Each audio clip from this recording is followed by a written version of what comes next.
Hello guys, welcome to Phoenix What If. So in this video, we will see, what if Naruto awakened Zanpakutō Ice Dragon and fell in love with Rukia? If you enjoy these kinds of stories, don't forget to show us some love by hitting the like button and subscribing to the channel. Your support means the world to us. Now, let's start the story. Chapter 1. The Echo of a Frozen Roar. The air in the land of frost had a unique quality, a razor's edge that scraped at the lungs with every breath. It was a cold that didn't just bite, it gnawed, seeping through layers of clothing to settle deep in the bone. For Naruto Uzumaki, the chill was a welcome distraction. It was clean, sharp, and blessedly empty of the pitying glances and hushed whispers that had followed him around Konoha for the past 3 weeks. Failure was a heavier cloak than any winter gear. It clung to him, smelling of ozone from a Chidori that had torn through his shoulder and the metallic tang of blood, his and Sasuke's. He had brought his friend back, but not in the way he had promised. He'd brought back a body on the brink of death, a victory so hollow it felt like a gaping wound in the center of his chest. The village doctors had saved Sasuke's life, but his heart, his allegiance, was lost somewhere in the darkness with Orochimaru. And Sakura's tears, when she had seen him, that was a frost of a different kind. One that no fire could ever thaw. So, he'd taken the mission. Any mission. He would have taken a D-rank cat retrieval assignment if it meant getting out of the village. That, Tsunade had assigned him to this one, an A-rank, Anbu support operation, was a testament either to her desperation or to a flicker of faith he didn't feel he deserved. Naruto. Focus. Kakashi's voice was low, cutting through the quiet sigh of the wind in the snow-dusted pines. His single visible eye was narrowed, scanning the ridge ahead.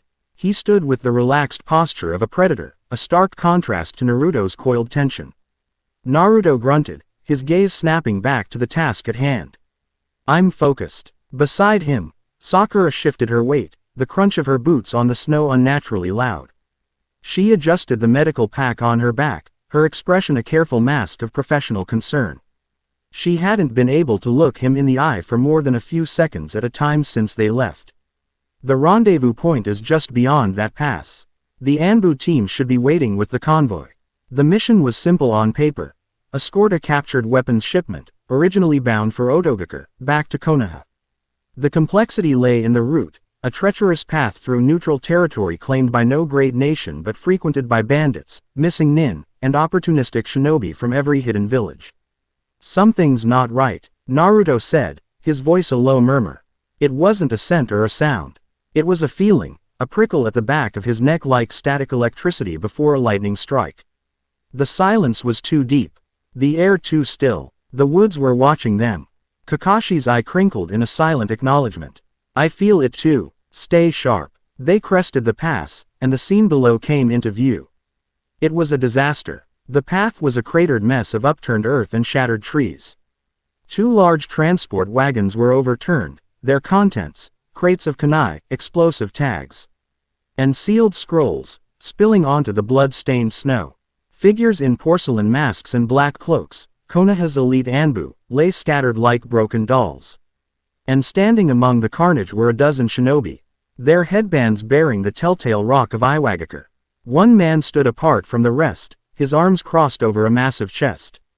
He was built like a stone watchtower, with a craggy face and a sneer that seemed to be carved into his features. Well, look what the blizzard blew in. A few more Konoha leaves to crush. Kakashi's posture went from relaxed to lethal in a heartbeat. His hand was already a blur of signs. Naruto, Sakura, defensive formation. They were waiting for us. The Iwa Jonin laughed, a gravelly sound that rumbled in his chest. We weren't waiting for you. You're just the bonus prize. We were waiting for the Anbu to do the hard work of stopping the shipment for us. Much more efficient. He stomped a foot on the ground, and the very earth seemed to groan in response. Now, hand over the scrolls, and I might grant you a quick death. There was no time for a plan, no room for strategy. There was only the sudden, violent eruption of combat. Kakashi blurred forward, lightning crackling around his hand. Chidori, the Iwa leader didn't flinch. He slammed his palms together. Earth style. Stone prison dome. The ground beneath Kakashi erupted, thick pillars. of rock shooting up to slam together into a solid, inescapable dome. The screech of the Chidori impacting the interior stone was a muffled scream. Kakashi-sensei! Sakura cried out. Naruto didn't waste a breath. Shadow Clone Jutsu. 20 identical orange figures exploded into existence, fanning out to engage the other Iwa shinobi. Kunai and shuriken filled the air, a storm of steel glinting in the pale light. The clones were a distraction, a chaotic wave meant to buy time, but the Iwa ninja were no genin. They moved with brutal efficiency, shattering clones with precise, powerful earth-style jutsu. Spikes of rock shot from the ground, mud walls rose to block attacks, and hands of stone erupted to crush Naruto's copies into puffs of smoke. Sakura, her medical training giving way to the brawler Tsunade had begun to coax out of her, slammed her fist into the face of an approaching Chunin. The crack of bone was satisfying, but she was immediately forced back by 2 more. Naruto, the leader, we have to free Kakashi-sensei. Quote, Naruto was already moving. He formed a Rasengan in his palm, the swirling blue sphere a stark contrast to the monochrome landscape. He charged the stone dome, pouring every ounce of his strength into the attack. Rasengan. The impact was thunderous. The sphere ground against the rock, sending fracture spider webbing across its surface, but it didn't break. The dome was reinforced with a chakra that felt as dense and unyielding as a mountain. The Iwa leader chuckled, watching him. Futile. My Doden is the strongest in Iwa. Nothing you have can. His monologue was cut short as a massive section of the dome blew outward. Kakashi stood in the breach, his flak jacket torn, breathing heavily. His visible eye was a Sharingan, spinning lazily. He had copied the jutsu structure and found its weakest point from the inside. Don't count my students out just yet, Kakashi said, his voice dangerously calm. The Iwa leader's sneer deepened into a snarl. Fine. No more games. He made a single, complex hand sign. Forbidden jutsu. Earth style. Mountains grasp. The ground itself turned against them. The entire clearing began to liquefy, not into mud, but into a churning slurry of rock and earth. Massive hands, each the size of a wagon, rose from the mire. One shot towards Sakura. Sakura! Naruto yelled, pushing her clear just as the stone fingers slammed shut where she had been standing, crushing the snow and rock into a compressed diamond of earth. Another hand swiped at Kakashi. He substituted with a log, appearing on a tree branch, but 2 more hands were already there, smashing the entire tree into splinters. He was forced into a desperate dance of evasion, the sheer scale of the attack pinning him down. Naruto was in the center of it all. The ground tried to suck him down. Stone tendrils wrapping around his ankles. He fought back, his clones popping into existence only to be immediately consumed by the churning earth. He felt like he was drowning in a sea of rock. He could see Sakura, cornered against a cliff face, a fissure of raw earth opening up to swallow her. He could see Kakashi, barely dodging a pincer attack from 2 colossal stone fists that threatened to pulverize him. He had failed to save Sasuke. He would not fail them. He would not. He poured Kurama's chakra into his system. The red, bubbling energy flared around him, hot and violent. It dissolved the rock around his feet and gave him a burst of speed, but it wasn't enough. For every hand he dodged or shattered with a Rasengan, 2 more rose to take its place. The Iwa Jonin was a living catastrophe, wielding the battlefield itself as a weapon. It's over, Jinchuriki, the man boomed, his hands still locked in the seal. Your power is wild and unfocused. Mine is the unshakable certainty of the earth itself. You will be buried, and your beast with you. A stone fist, faster than the rest, caught Naruto in the side, sending him tumbling through the air. He hit the ground hard, the impact knocking the breath from his lungs. He looked up, his vision swimming, to see another, larger hand descending upon him, its shadow blotting out the gray sky. It was a mountain falling from the heavens, meant to crush, to obliterate, to end. He could hear Sakura screaming his name. He could see Kakashi, trapped and unable to help. The memory of Sasuke's back turning away from him, of his own failure, flashed in his mind. No, the word was not a thought. It was a primal rejection of reality. I will not let you take them. Something deep inside him, a place ouched by Kurama's rage or his own shinobi training, fractured. It wasn't a surge of hot, red chakra. It was the opposite. It was a silent, fathomless cold. A pressure built behind his eyes, in his chest. In the very core of his soul. A pressure that had been building for years. A spiritual singularity created by the fusion of Uzumaki life force and Abiju's immense power, now finally given a voice by the raw desperation of the moment. The world went silent. The descending stone hand, inches from his face, stopped. Not slowed, stopped. Dead. Wisps of frost, delicate and beautiful, began to spiderweb across its rocky surface. The air around him began to crystallize, tiny, perfect snowflakes forming from nothing. The churning, chaotic earth began to slow, to stiffen, to freeze. The Iwa Jonin's eyes went wide with shock. His hands still locked in the jutsu sign. He could feel his connection to the earth being choked off, severed by an impossible cold. Naruto pushed himself to his feet. He felt calm. The frantic desperation was gone, replaced by a clarity so profound it was almost terrifying. A pure white spiritual pressure, visible as a shimmering aura, rolled off him in waves. It was not chakra. It was something older, purer, and infinitely colder. The stone hand above him didn't just freeze. It became brittle, translucent. With a sound like 1,000 shattering mirrors, it is integrated into a cloud of sparkling ice dust that drifted down around him. Across the clearing, every Iwa shinobi shuddered to a halt. The ones in mid-step were frozen in place, their feet encased in thick, white ice.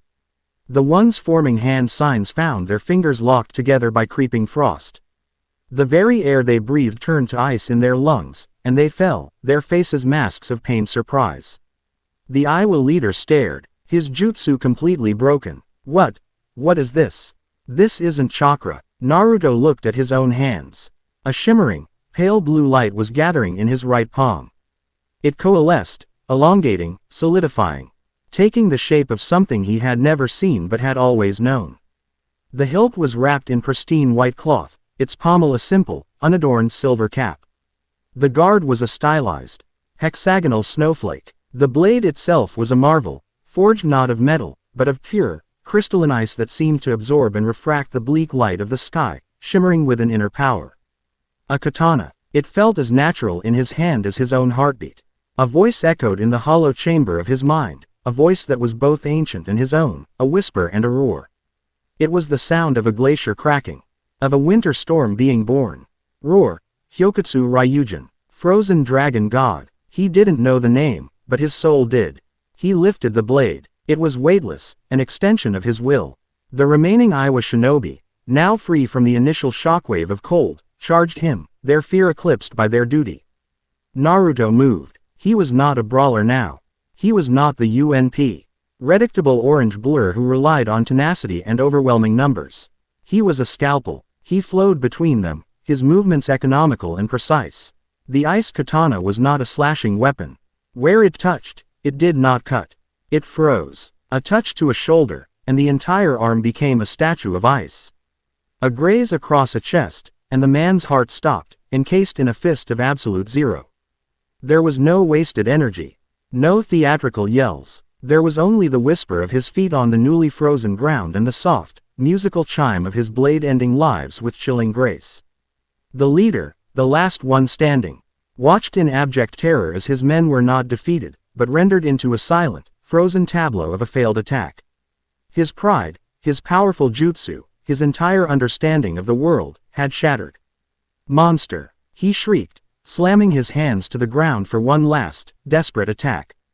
Die! A single spike of rock, the last dreg of his power, shot towards Naruto's heart. Naruto didn't dodge, he simply lifted his free hand. An intricate wall of ice, shaped like a dragon's scaled wing, materialized from the air in front of him, catching the spike with a dull thud.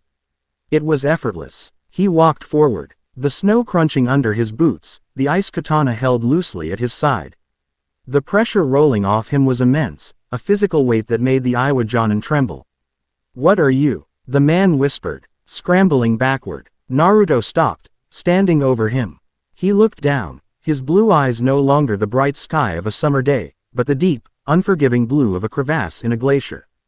He felt no anger, no hatred, only a profound, chilling certainty. He lifted the blade. The end, he said, his voice quiet.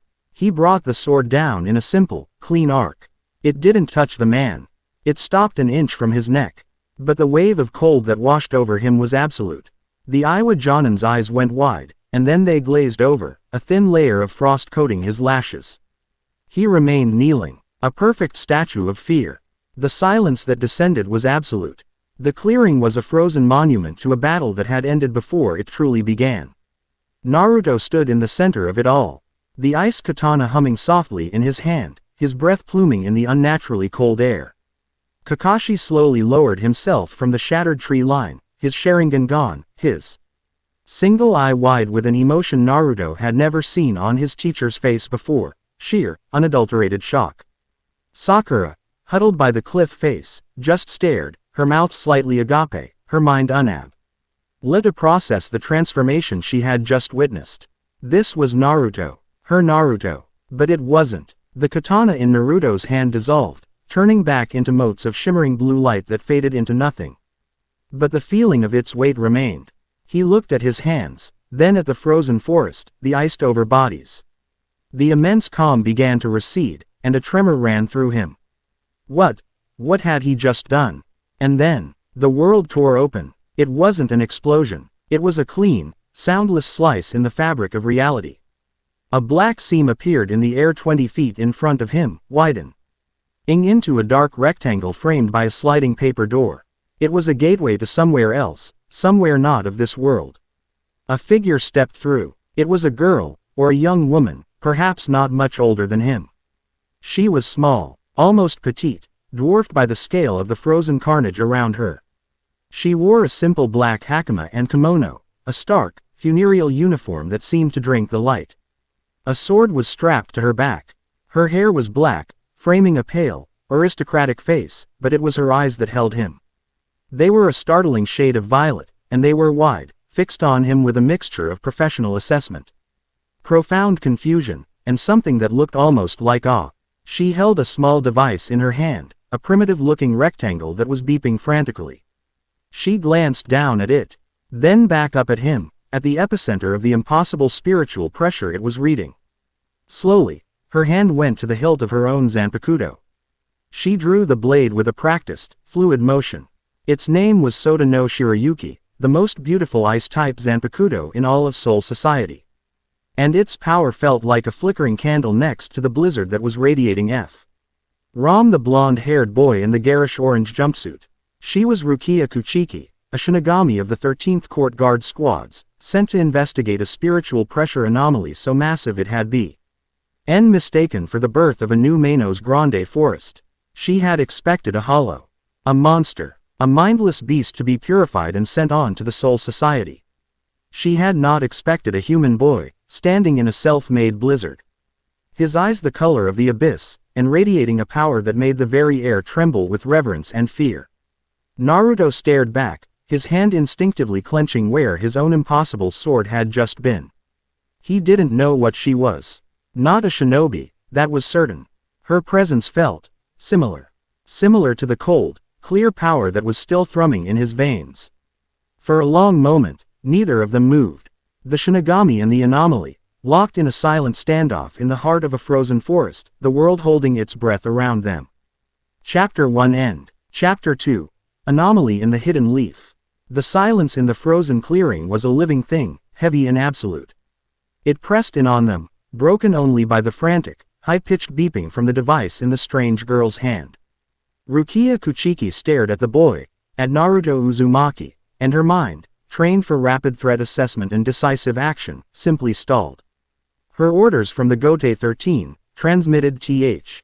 Rough the Seraite Communication Research Department, had been clear: investigate and neutralize an aberrant spiritual pressure signature in the uncharted territories known as the Elemental Nations. The energy readings were off the scale, fluctuating wildly between the level of a captain-class Shinigami and a nascent Vasto Lord. The assumption had been a unique, powerful hollow, or perhaps an undocumented natural phenomenon. The reality was infinitely more complicated. The boy before her was unequivocally, impossibly, a living human.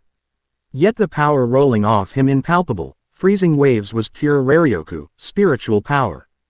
It was denser and more potent than anything she had ever felt from a single source, including the Captain Commander himself. It was a raw, untamed ocean, and Soda no Shirayuki, her own Zanpakutō, felt like a cup of chilled water by comparison. Her hand tightened on her hilt. Neutralize. That was the order. But how did one neutralize a living typhoon?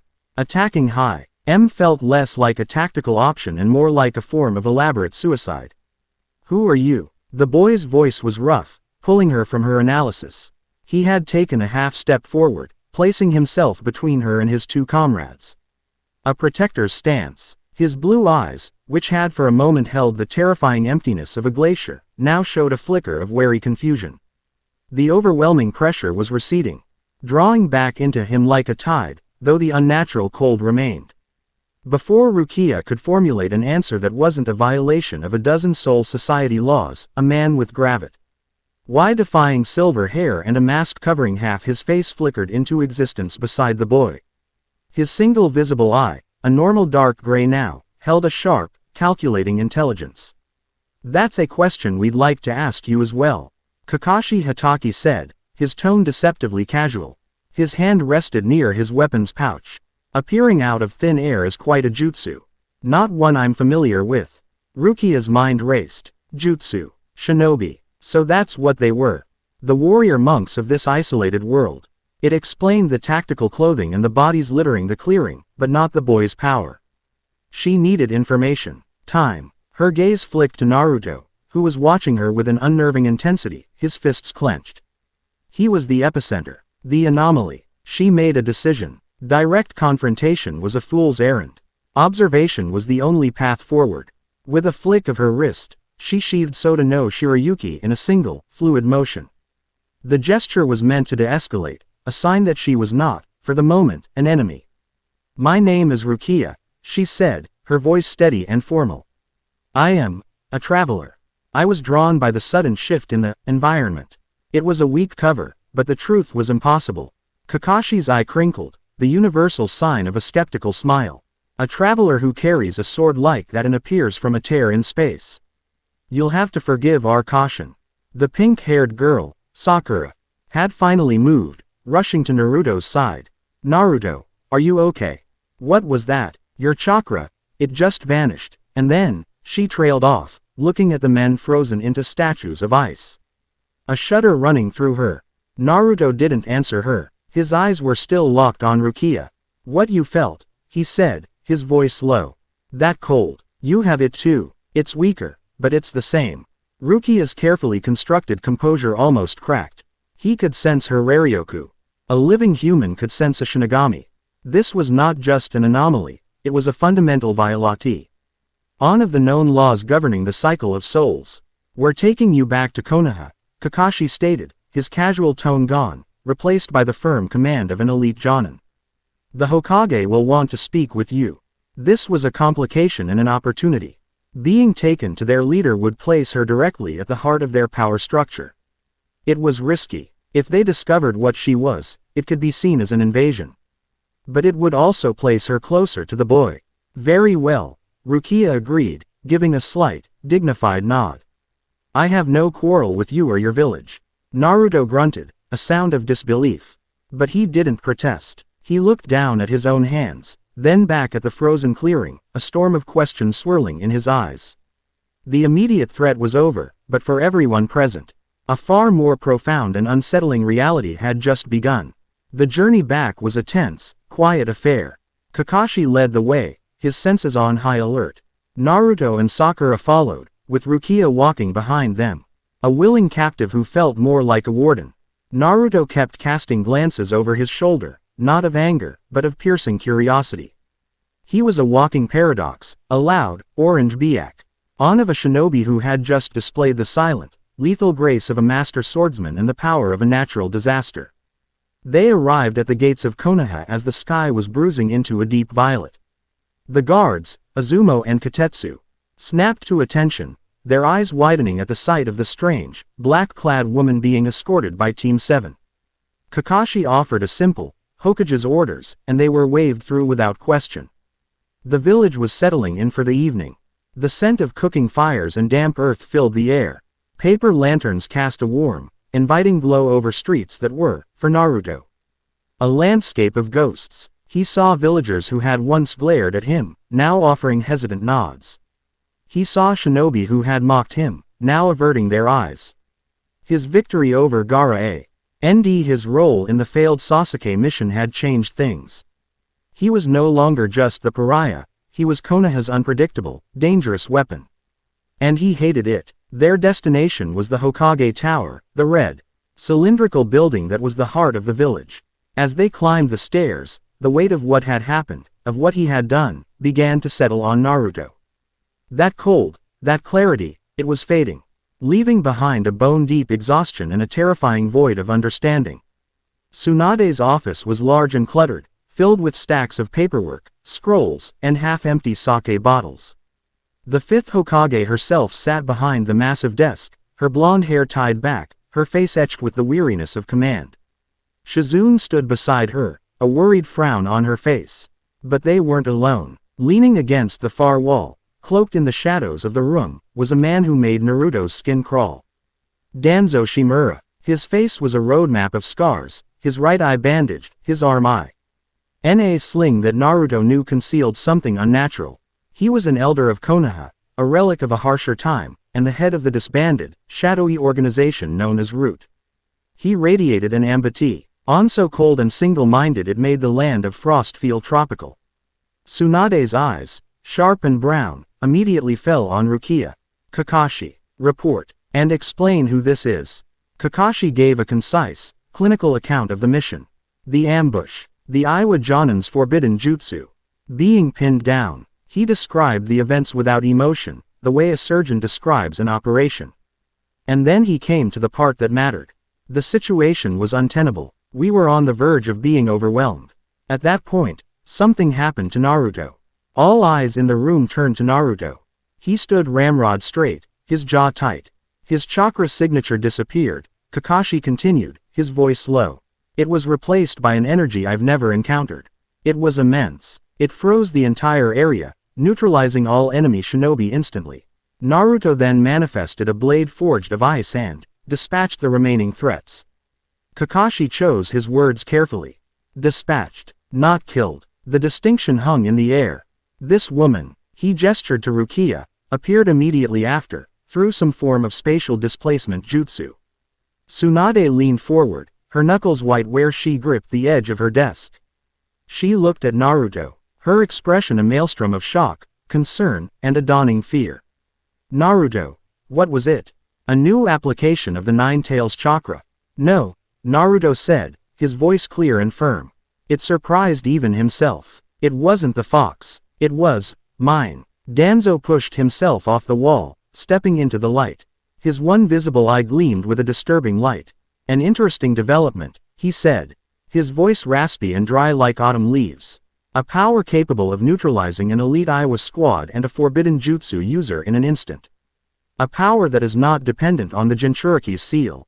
This is an invaluable asset. He is not an asset. Danzo, Tsunade snarled, her temper flaring. He is a shinobi of this village. My shinobi. Of course, Lord Hokage, Danzo said with a placating smile that didn't reach his eye. Which is why this power must be understood. Controlled. For the good of Konoha. He turned his gaze to Naruto, and it felt like being appraised by a vulture. The boy should be placed in the care of my foundation. We have facilities designed to analyze and cultivate unique abilities. We can turn this outburst into a reliable weapon for the village. Absolutely not. Tsunade slammed her fist on the desk, the wood groaning in protest. I will not hand him over to you to be your lab rat, you old ghoul. Your sentimentality is a weakness, princess, Danzo shot back, his mask of deference slipping. That boy holds a power we don't understand. It could be a threat to the village itself. To leave it unchecked is irresponsible. To not cultivate it is strategic suicide. While the two leaders clashed, Rukia remained silent, absorbing everything. Jinchuriki, Nine Tails. So the boy was a vessel for some great beast. It was a crude, primitive form of spiritual binding. But it might explain the sheer scale of his soul's power. The beast's energy, fused with his own over a lifetime, could have created this singularity. And this Danzo, She recognized his type instantly. The ambitious, ruthless patriot who sees people as tools. Soul Society had its share of those in Central 46.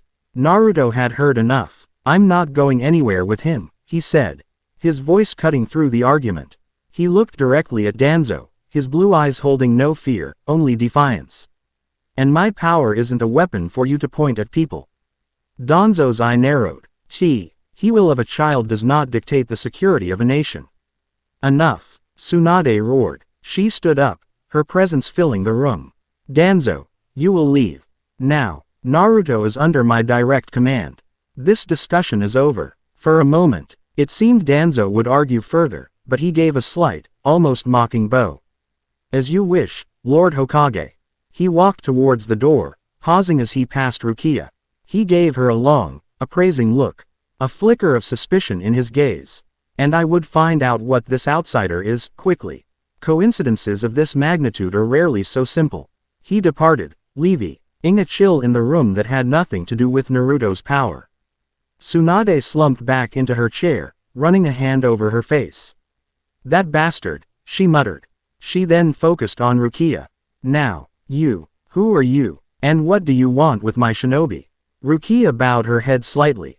"As I said, I am a traveler. I mean no harm. My only interest is in the unique energy I sensed." "That's not good enough," Tsunade said flatly. "You will be confined to quarters under Anbu guard until we can verify your identity. Kakashi, see to it." "Wait." Naruto stepped forward again. "Granny Tsunade. She wasn't hostile. And she has the same kind of power. Weaker, but the same. Maybe she can help me understand what this is." Tsunade looked at Naruto, then at Rukia, her mind clearly weighing the risks.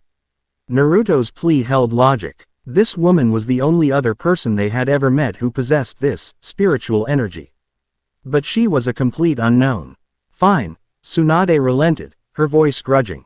"No guards. But she is restricted to the village. She is your responsibility, Naruto. If she steps 1 foot out of line, it's on your head. Understand?" "Yeah," Naruto said, a flicker of determination in his eyes. "I understand." Rukia kept her expression neutral, but inwardly she was stunned. The Hokage was entrusting her, a complete unknown, to the very anomaly she was here to investigate. This Yaj operated on a level of personal trust and emotional reasoning that was utterly alien to the rigid laws of the Seraite. It was chaotic, it was inefficient, and it had just handed her the perfect opportunity. Hours later, Rukia stood in the sparse, temporary apartment that had been assigned to her. It was a simple room, clean and functional. Through the window, the moon cast a silver glow over the rooftops of Konoha. She pulled a small, black device from a hidden fold in her kimono. It resembled a cell phone from the world of the living. She pressed a single button. A holographic image flickered into life above the device, resolving into the face of a man in a green-striped bucket hat and clogs, his features shadowed. "Ah, Rukia-chan, I was wondering when you'd call," Urahara Kazuki's cheerful voice chirped. "Find anything interesting? A big fluffy hollow, perhaps?" "It's not a hollow, Urahara-san," Rukia said, her voice low and serious. "It's a human, a boy, and the spiritual pressure is his own." The cheerfulness in Urahara's hologram vanished, replaced by a sharp, focused intensity. "A human, are you certain? A Quincy, perhaps?" "No, no bow, no spiritual particles." He manifested a Zanpakutō. "I saw it. It's an ice type, and the power, it's unbelievable. It dwarfs Captain Hitsugaya's. It might dwarf the Sokyoku." There was a long silence on the other end. Even the unflap, pale Urahara Kazuki was processing this. A human manifesting a Zanpakutō, without an Asachi, that shouldn't be possible. The soul needs a catalyst, a vessel to imprint itself upon. He is what they call a Jinchuriki, Rukia explained. A living vessel for a spiritual beast, the nine-tailed fox. Could that be the cause? A Biju, fascinating, Urahara mused, a hand coming up to stroke his chin. Fusing the raw, chaotic energy of a creature like that with a human soul from birth. Yes, that could theoretically create a soul powerful and unique enough to forge its own blade. What a dangerous and beautiful discovery. He looked at her, his eyes glinting. Your mission has changed, Rukia-chan. Your original orders are void. You were to observe him. Learn everything you can about this power. Its limits, its nature. The Gote 13 will want to control him. Or destroy him. We need to know what he is before they act. They have already taken notice, Rukia said. My superiors have been demanding reports. They are growing impatient. I'll handle the Seraite, Urahara said dismissively. Buy us some time. Just focus on the boy. Get close to him. The hologram flickered. Be careful, Rukia. You are swimming in uncharted waters. The connection cut, leaving Rukia alone in the moonlight. Get close to him. That was the mission. She glanced out the window, towards the distant lights of the main village. It wouldn't be easy. The boy was guarded, his trust clearly a commodity he did not part with lightly. The next morning, Naruto found her at Training Ground 3.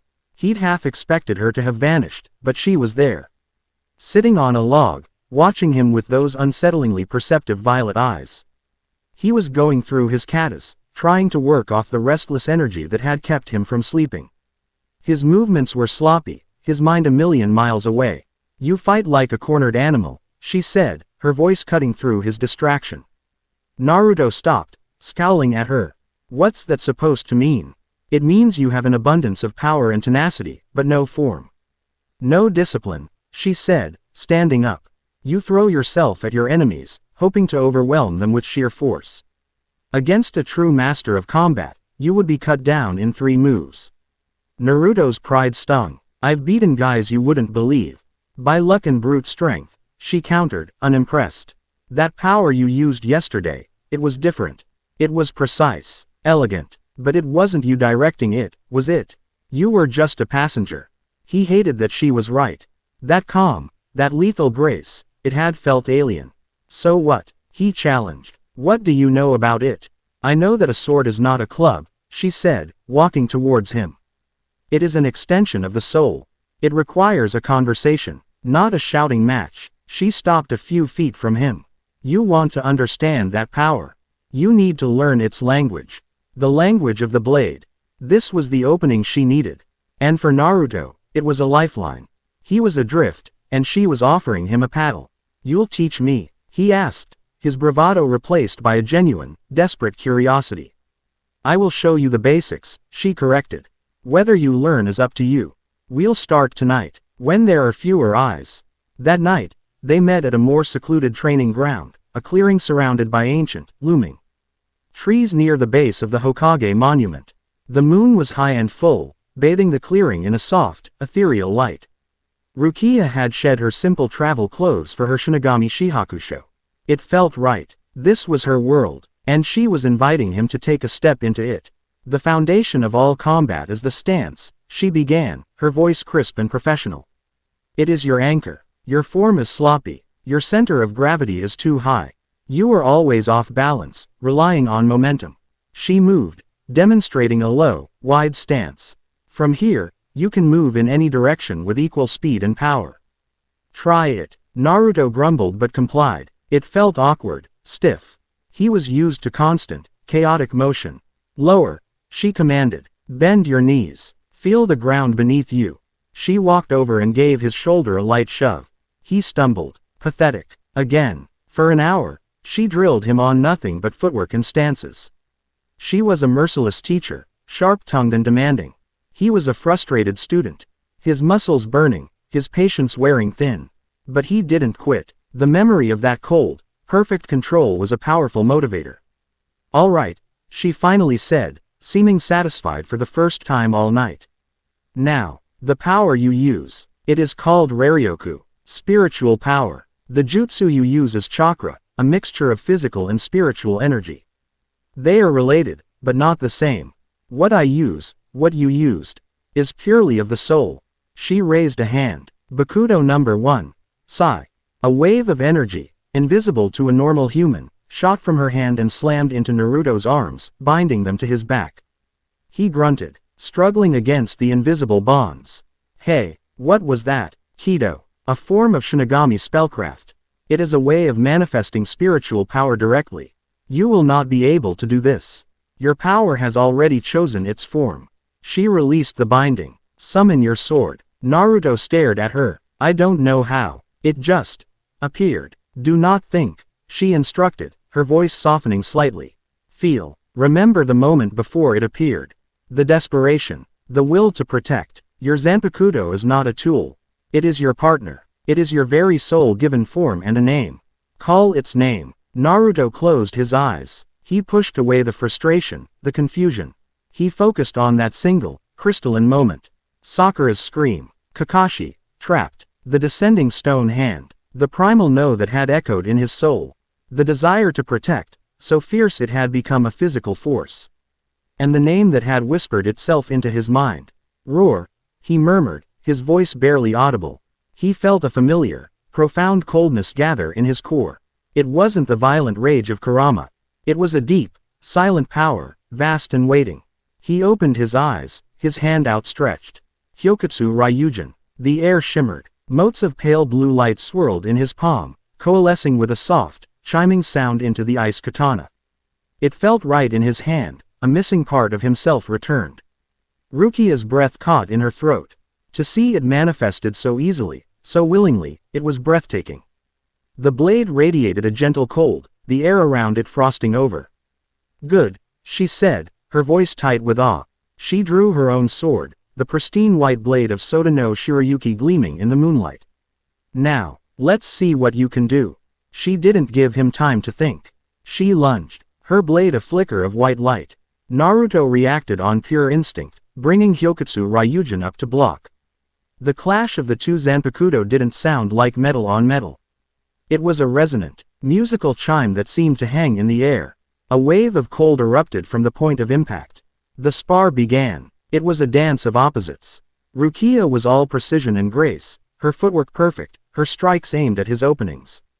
Naruto was raw power, his swings wide and forceful, the ice of his blade leaving trails of frost in the air. But he was learning. He started incorporating the stances she had taught him, finding his center. He used a shadow clone as a feint, a move that made her stumble back in surprise, forcing her to reassess. He was blending his two worlds, shinobi and, whatever he was now. You're thinking too much, she yelled, parrying a heavy swing. Don't try to force it. Let the blade guide you.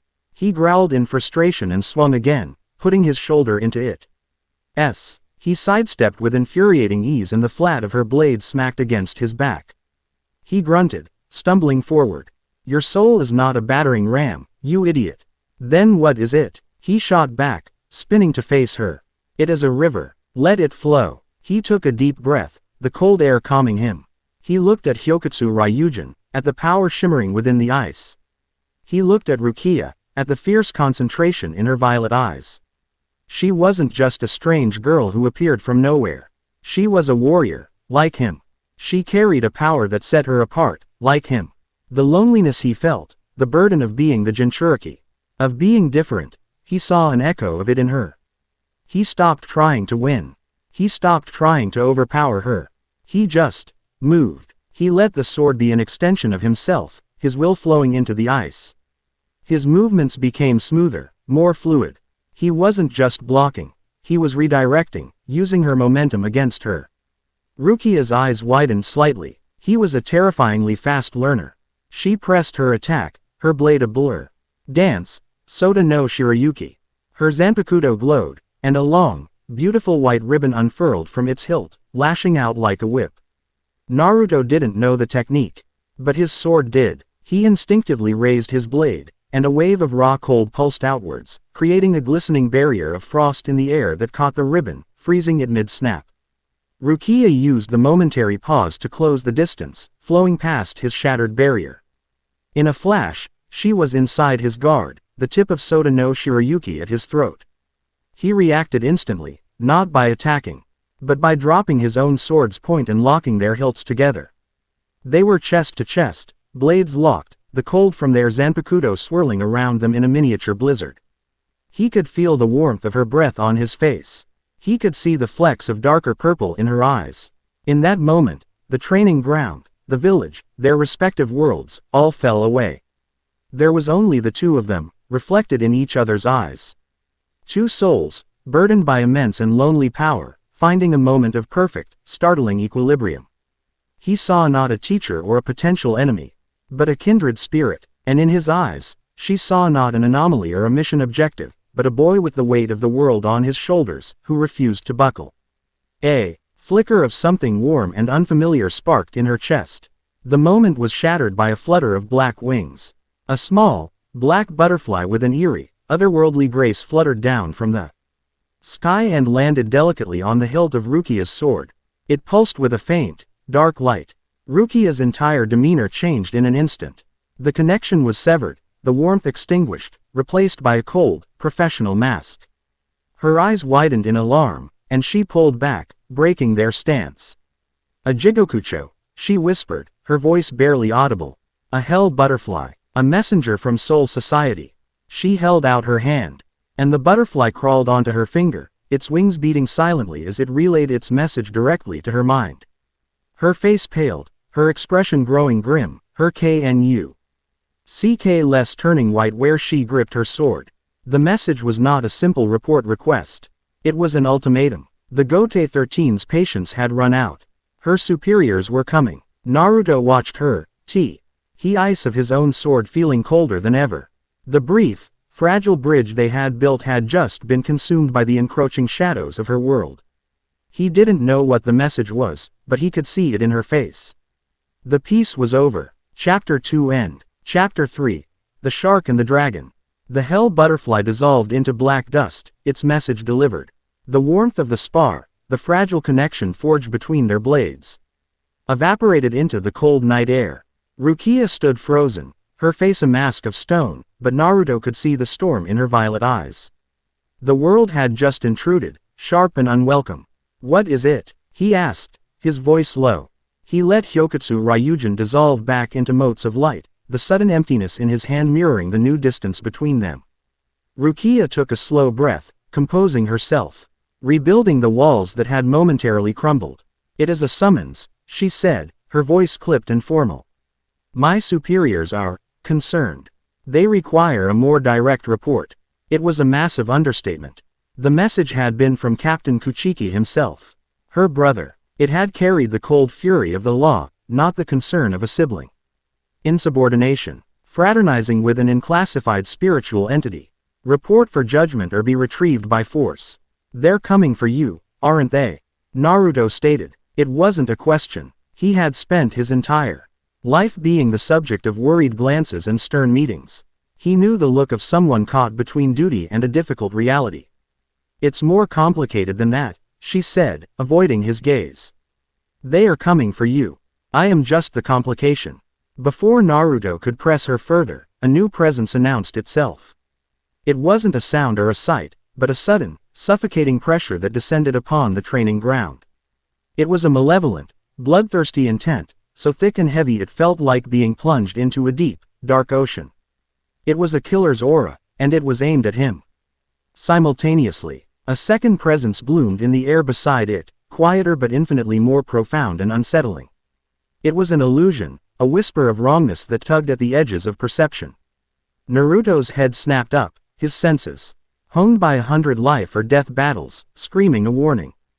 "Get down," he yelled, tackling Rukia and throwing them both to the ground just as a colossal wave of water, impossibly large for a place with no lake or river, smashed through the treeline. It didn't just crash, it sliced. The water was compressed with so much chakra that it scythed through the ancient trees like a guillotine, turning the tranquil clearing into a splintered ruin. They came to a stop in a tangle of limbs, soaked and gasping. Naruto was on his feet in an instant, pushing Rukia behind him, his eyes scanning the devastation. Two figures stood on the branch of a surviving tree, their forms silhouetted against the full moon. They wore black cloaks adorned with ominous red clouds. Akatsuki. The larger of the two was a monster of a man, his skin a pale blue, his features disturbingly shark-like, complete with gills on his cheeks. He hefted a massive, bandaged sword over his shoulder. The grin on his face was a rictus of pure, bloodthirsty joy. Well, Itachi-san," Kisame Hoshigaki rumbled, his voice a deep baritone that vibrated with menace. "It seems the little fox has a girlfriend. How cute. Did we interrupt something?" The second figure was slighter, his face impassive, almost serene.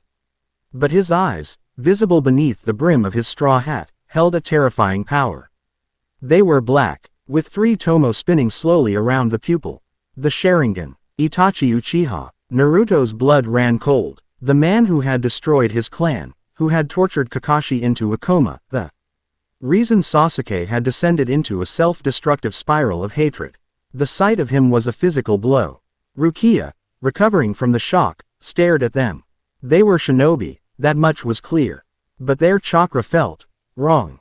The shark man's was vast and wild, like an untamed beast. The other's was more subtle, but held a deep, chilling power.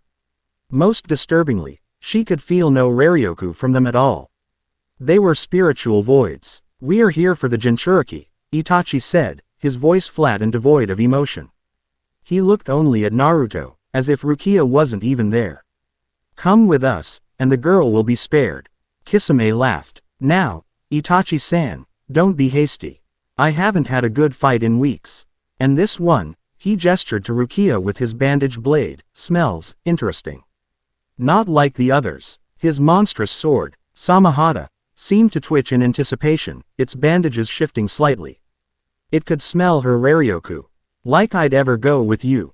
Naruto snarled, his hand instinctively reaching for the place where his Zanpakutō had been. The rage was a familiar fire in his gut, but beneath it, the cold, clear power was stirring again, awakened by the absolute threat. "I am going to drag Sasuke back from the darkness, and I'm going to start by wiping the floor with you." "Such spirit," Kisame chuckled. "I'm going to enjoy shredding it to pieces." He blurred from the branch, appearing directly in front of Naruto, his massive sword swinging in a devastating arc. Naruto reacted on instinct, summoning Hyokutsu Ryujin into his hand. The ice katana materialized with a chime, just in time to meet the descending behemoth. The impact was cataclysmic. It wasn't the clean ring of steel on steel, it was the grinding, screeching sound of 2 fundamentally different forces colliding. Sparks flew, not of metal, but of raw energy, blue and white from Kisame's chakra-infused blade clashing against the pure, cold Raryoku of Naruto's Zanpakutō. The ground beneath them cracked, and a shockwave of displaced air and freezing mist erupted outwards. Kisame's grin widened. "Ho, you've got some new tricks, brat. This isn't your usual chakra." Samahata seemed to wriggle in his grasp, hungry. It fed on chakra, and the energy coming from Naruto's sword was utterly foreign, indigestible, like trying to eat a ghost. It was frustrating, and it made Kisame's battle lust surge. Naruto gritted his teeth, the force of the blow jarring him to his bones. Kisame's strength was monstrous. He was being driven back, his boots skidding through the mud. From the tree branch, Itachi made a subtle movement. He raised a hand, his Sharingan locking onto Naruto. And Naruto's world twisted. Suddenly, he was no longer in the training ground. He was back at the Valley of the End, chained to the stone effigy of Madara Uchiha. Sasuke stood before him, his face a mask of cold hatred, a Chidori crackling in his hand. "You are weak, Naruto," Sasuke's voice echoed, distorted and cruel. "You could never save me. You can't even save yourself." The Chidori plunged towards his heart. It was Genjutsu. A part of his mind screamed the truth, but the illusion was perfect, crafted by a master to exploit his deepest fears and failures.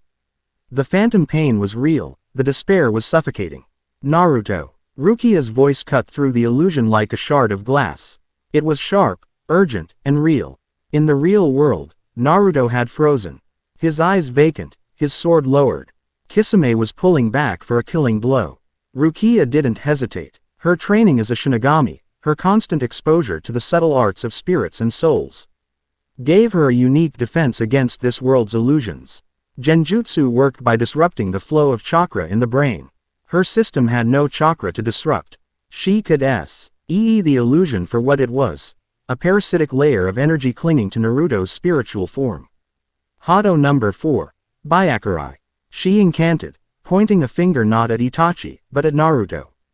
A concentrated bolt of white lightning, pure Raryoku, shot from her fingertip and struck Naruto in the shoulder. It wasn't a powerful attack. It was a jolt, a spiritual defibrillator. The foreign energy of her Hito disrupted the delicate weave of Itachi's Genjutsu, shattering the illusion instantly. Naruto gasped, his vision clearing just in time to see Kisame's bandaged sword swinging for his neck. He threw himself backward, the blade hissing through the air where his head had been. You, Kisame roared, turning his furious gaze on Rukia. You're getting in the way. He changed targets, bounding towards her with terrifying speed. Rukia stood her ground, Sota no Shirayuki held in a two-handed grip. Some no mai, Tsukashiro. First dance, white moon. She drew a circle on the ground with the tip of her blade. A massive pillar of light erupted from the circle, shooting into the sky. The light wasn't just bright, it was intensely cold, and as it collapsed, it created a massive, perfect circle of ice on the ground. Flash freezing everything within its radius. Kisame, caught mid-stride, found his feet encased in the slick, unyielding ice. He snarled, his momentum broken. Cute trick, but it'll take more than a little ice to stop me. He channeled chakra into his feet, trying to melt his way free. But this wasn't normal ice. It was ice born of a Zanpakutō, resistant to chakra. It held him fast. Itachi, still perched on the branch, watched the exchange with a flicker of something unreadable in his eyes. A human girl who could use soul-based energy to break his Tsukuyomi. Who could manifest spiritual ice? The world had more secrets than he had anticipated. Thanks, Naruto panted, scrambling to his feet beside Rukia. The phantom pain of the Chidori still echoed in his chest. I owe you one. Consider us even for the first ambush, she retorted, not taking her eyes off their enemies. The one with the eyes uses illusions. Do not look at them. The shark is all brute force. His sword seems to be the primary threat. His name is Itachi, Naruto growled, the name tasting like ash. And he's the one I'm after. Do not be a fool, Rukia snapped, her voice sharp and commanding. Your personal vendetta is irrelevant. We are outmatched. He incapacitated you with a glance. We fight together, or we die separately. Her words were a splash of cold water, dousing the flames of his rage with harsh logic. She was right. This wasn't the time for revenge. This was about survival. He gave a curt nod. Right. Together. A strange sense of calm settled over him. Fighting alongside her felt natural. Her tactical mind and his raw power. The synergy they had discovered in their spar was about to be tested in a trial by fire. Itachi-san, I'm getting bored of this. Kisame roared, flexing his prodigious strength. The ice around his feet cracked, then shattered. Water style. Water shark bomb jutsu. He slammed his hand on the wet ground, and a massive amount of water erupted, forming into the shape of a giant. Ravenous shark. It soared through the air, its maw open, aimed directly at them. Naruto didn't even have to think. Hyokutsu Ryujin, he yelled, swinging his blade in a wide, horizontal arc. He didn't try to block the shark. He poured his will into the sword, and the air in front of them flash froze.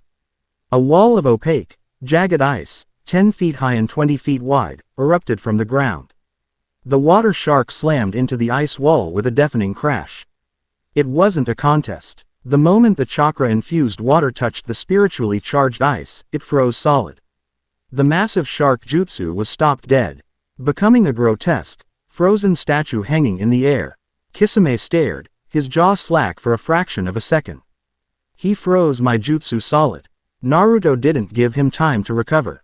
He pointed the tip of his Zanpakutō at the frozen shark. Shatter. With a sound like a cracking glacier, the ice statue exploded into a billion tiny, razor-sharp shards, propelled forward in a deadly storm. Kisame and Itachi were forced to leap away, the hail of ice shredding the tree branch they had been standing on. My turn, Rukia said coolly. She raised her blade. Tsugi no mai, Hakuren. Next dance. White ripple. A massive wave of pure white energy blasted from her sword, freezing the ground as it traveled, racing towards the two Akatsuki members. Itachi acted instantly. Amaterasu. His eye bled, and a focal point of black fire appeared in the air directly in the path of Rukia's attack. The moment the wave of cold energy hit the inextinguishable black flames, a violent reaction occurred. The two opposing forces annihilated each other in a massive explosion of steam and shrieking energy, shrouding the entire clearing in a thick, white fog. They're using the mist to reposition. Rukia called out, her senses straining. Stay close. Naruto was already moving. He slammed his hand on the ground. Shadow Clone Jutsu. 10 clones popped into existence, fanning out into the mist. Each one holding a kunai. It wasn't an attack, it was a sensory net. You take the shark, Naruto said to Rukia, his voice low and confident. His water is a bad matchup for your ice. My ice is different, it's colder. I'll take Itachi. Rukia hesitated. You cannot fight him alone. His eyes. I won't look, Naruto promised, his gaze hard. I'll fight him blind if I have to. Just keep the shark freak off my back. It was a reckless plan, but it was a plan. And it was born of a sudden, absolute trust in her abilities. She gave a sharp nod. Don't die, idiot. A huge, bandaged shape burst from the mist. Swinging wildly, Rukia met it, her slender blade clashing against the monstrous Samahata. The fight was on. Naruto closed his eyes, relying on his other senses, on the faint whispers from his clones as they were dispatched one by one. He could feel the disturbance in the air, the subtle shift of leaves, the faint scent of ozone that clung to Itachi. A kunai whistled past his ear. He ducked, not seeing it, but feeling its path. Fighting with your eyes closed. Itachi's voice was calm, conversational, coming from his left. A bold strategy, but futile. Naruto spun, swinging Hyokutsu Ryujin in a low arc. The blade met nothing but air. You rely on your senses, Itachi's voice now came from his right. But what if your senses lie? The sound of crickets, the feel of the breeze, the scent of the damp earth, it all began to warp, to twist. It was a more subtle genjutsu, not an outright illusion, but a distortion of reality itself. Naruto felt a wave of vertigo. His clones were all gone. Their sensory feedback silenced. He was truly blind. He gritted his teeth, forcing himself to focus. Don't listen. Don't feel. Trust the sword. He gripped the hilt of Hyokutsu Ryujin, pouring his desperation and his will into it. He let the cold seep into him, clearing his head, freezing out the confusing sensory input. The voice of his Zanpakutō whispered in his mind. Not in words, but in pure instinct. A cold spot in the air, directly behind him. Naruto didn't turn. He stomped his foot, and a jagged spike of ice, the size of a spear, erupted from the ground behind him. There was a soft grunt. The sound of someone being forced to move. He had landed a hit. Or at least, forced a reaction. He opened his eyes. The world was still swimming, but the worst of the illusion was gone. He saw Itachi a few feet away, a small tear on his cloak where the ice spike had grazed him. And for the first time, Naruto saw a flicker of surprise on the Uchiha's impassive face. Meanwhile, Rukia's fight was a desperate struggle of elegance against brute force.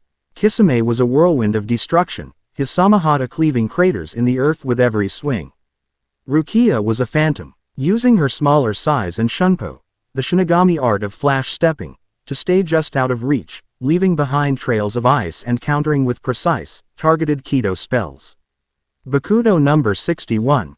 Raikujokuro. She chanted, flicking her fingers. 6 wide beams of light shot out, slamming into Kisami's midsection and holding him in place. Useless. Kisame roared, and with a surge of his monstrous chakra, he shattered the light bindings. My Samahata eats chakra, but you're like an appetizer with no flavor. It's making me angry. He slammed Samahata into the ground. Water style. Exploding water colliding wave. An entire ocean seemed to materialize from his mouth, a tsunami that washed over the entire training ground, turning it into a swirling lake. He was creating his own battlefield. Iya was forced to flash step onto a treetop, her boots barely staying above the rising water. Now you're in my world. Kisame bellowed, diving beneath the surface. A moment later, he shot up from below her, his sword aimed to bifurcate her. Naruto saw it happen. The swirling water, Rukia's precarious position, Kisami's attack. Itachi was a secondary threat now. His partner was in danger. A fierce, protective instinct, colder and sharper than any rage he had ever felt, surged through him. The voice of his Zanpakutō roared in his mind, no longer a whisper, but a command. He held the blade aloft, the air around him dropping to impossible temperatures. The swirling lake began to thicken. The mist in the air turned to glittering diamond dust. You want a world of water. Naruto's voice was low, resonating with a power that made the very air vibrate. Fine. The spiritual pressure that exploded from him was a tangible thing, a dome of pure, white energy that expanded outwards, visible even to Itachi's Sharingan. It was the same power from the land of frost, but this time, it was not an unconscious outburst. It was focused. It was wielded. Shikai, Rukia whispered from her perch, her eyes wide with disbelief. He was consciously releasing his Zanpakutō's true form. The surface of the lake Kisame had created froze instantly. Not just a thin layer, but the entire body of water, flash frozen down to the mud. Kisame, halfway through his attack, was trapped in the ice, his face a mask of shock, his sword inches from Rukia's feet. But it didn't stop there.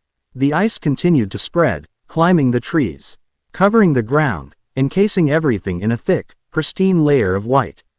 Massive, elegant spires of ice, like the claws of some colossal dragon, erupted from the ground at Naruto's silent command. The entire training ground was transformed into a frozen, alien landscape, a monument to his power. A blizzard began to swirl, born from nothing, obscuring everything in a vortex of wind and snow. From the center of the blizzard, Naruto's voice echoed, carrying an otherworldly authority. "Welcome to my world, Akatsuki."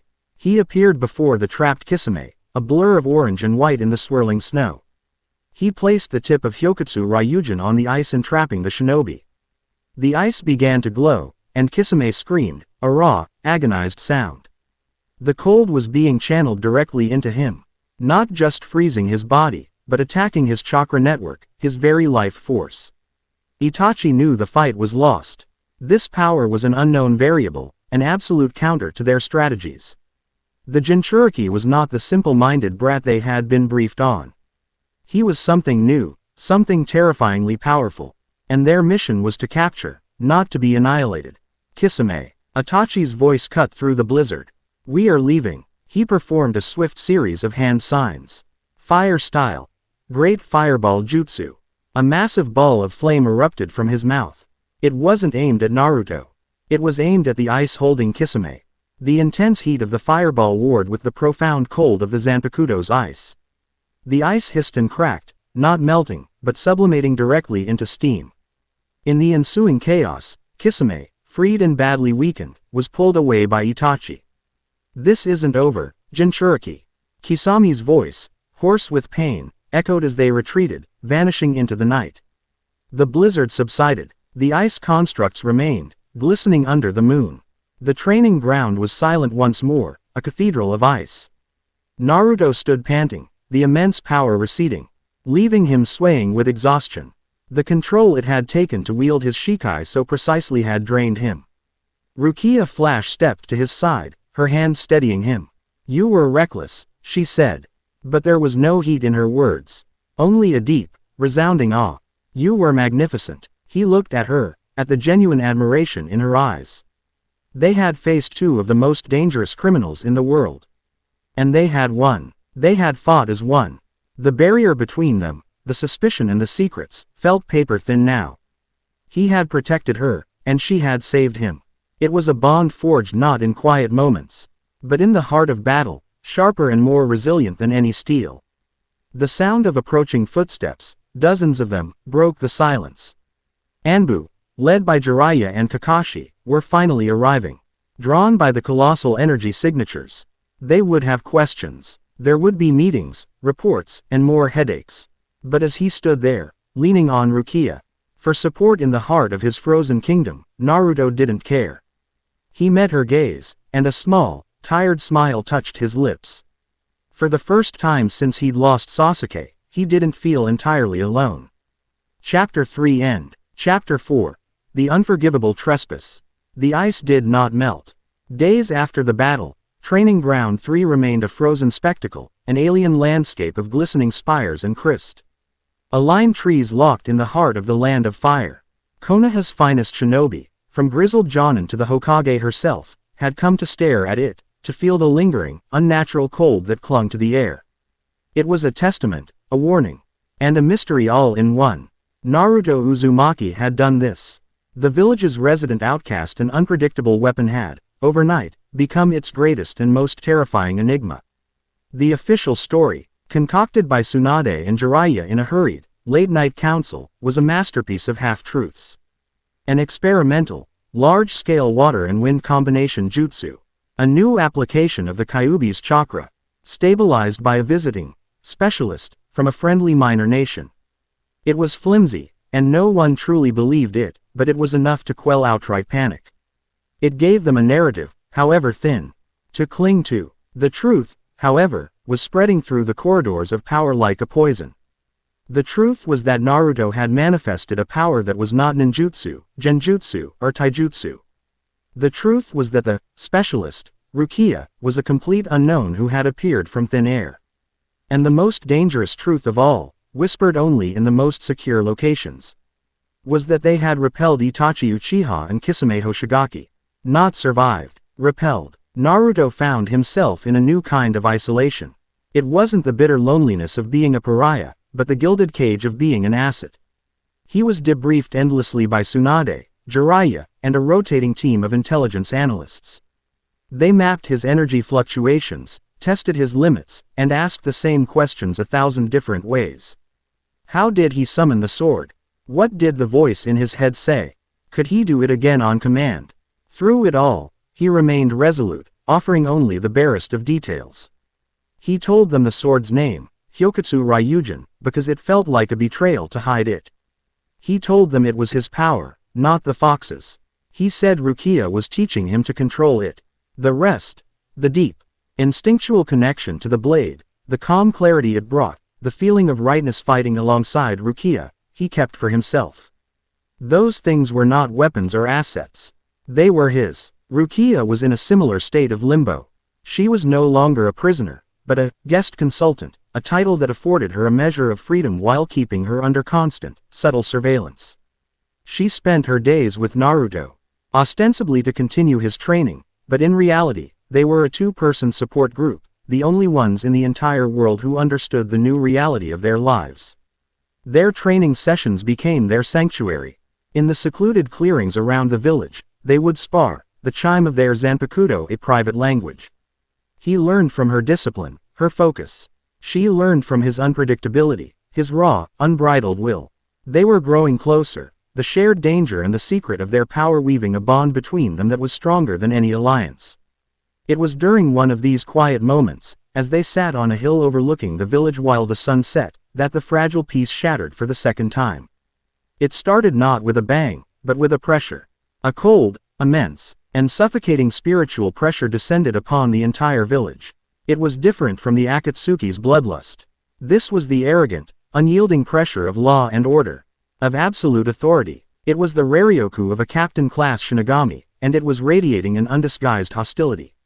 Naruto was on his feet in an instant, Hyokutsu Ryujin materializing in his hand out of pure reflex. "What is that?" he asked, his eyes scanning the sky. The villagers below were stopping in their tracks, looking around in confusion, feeling a chill that had nothing to do with the evening air. Only those with some spiritual sensitivity, Naruto, Rukia, and a handful of Hyuga who could vaguely perceive it with their Byakugan, could feel its true weight. Rukia's face was ashen. She knew this pressure. She knew its cold, aristocratic disdain. She had grown up in its shadow. "Byakuya," she whispered, her voice trembling slightly. "My brother." Before she could explain further, the sky above the Hokage tower tore open. A Senkaimon, larger and more stable than the one she had used, slid open, and two figures stepped out onto the roof of the tower as if they owned it. They didn't bother with subtlety or concealment. This was an arrival of conquest. The first was tall, regal, and unnervingly still. He wore the white haori of a Gote 13 captain over his standard Shinigami Shihakusho. The symbol for the number 6 emblazoned on his back. His dark hair was partially held up by intricate white headpieces, kenseiken, symbolizing his noble status. His face was a mask of aristocratic indifference. But his eyes, a stormy gray, held a chilling intensity. This was Byakuya Kuchiki, 28th head of the Kuchiki clan, one of the 4 great noble families, and captain of the 6th division. The second figure was almost his opposite. He was wilder, with spiky red hair held in a high ponytail and intricate black tattoos across his brow.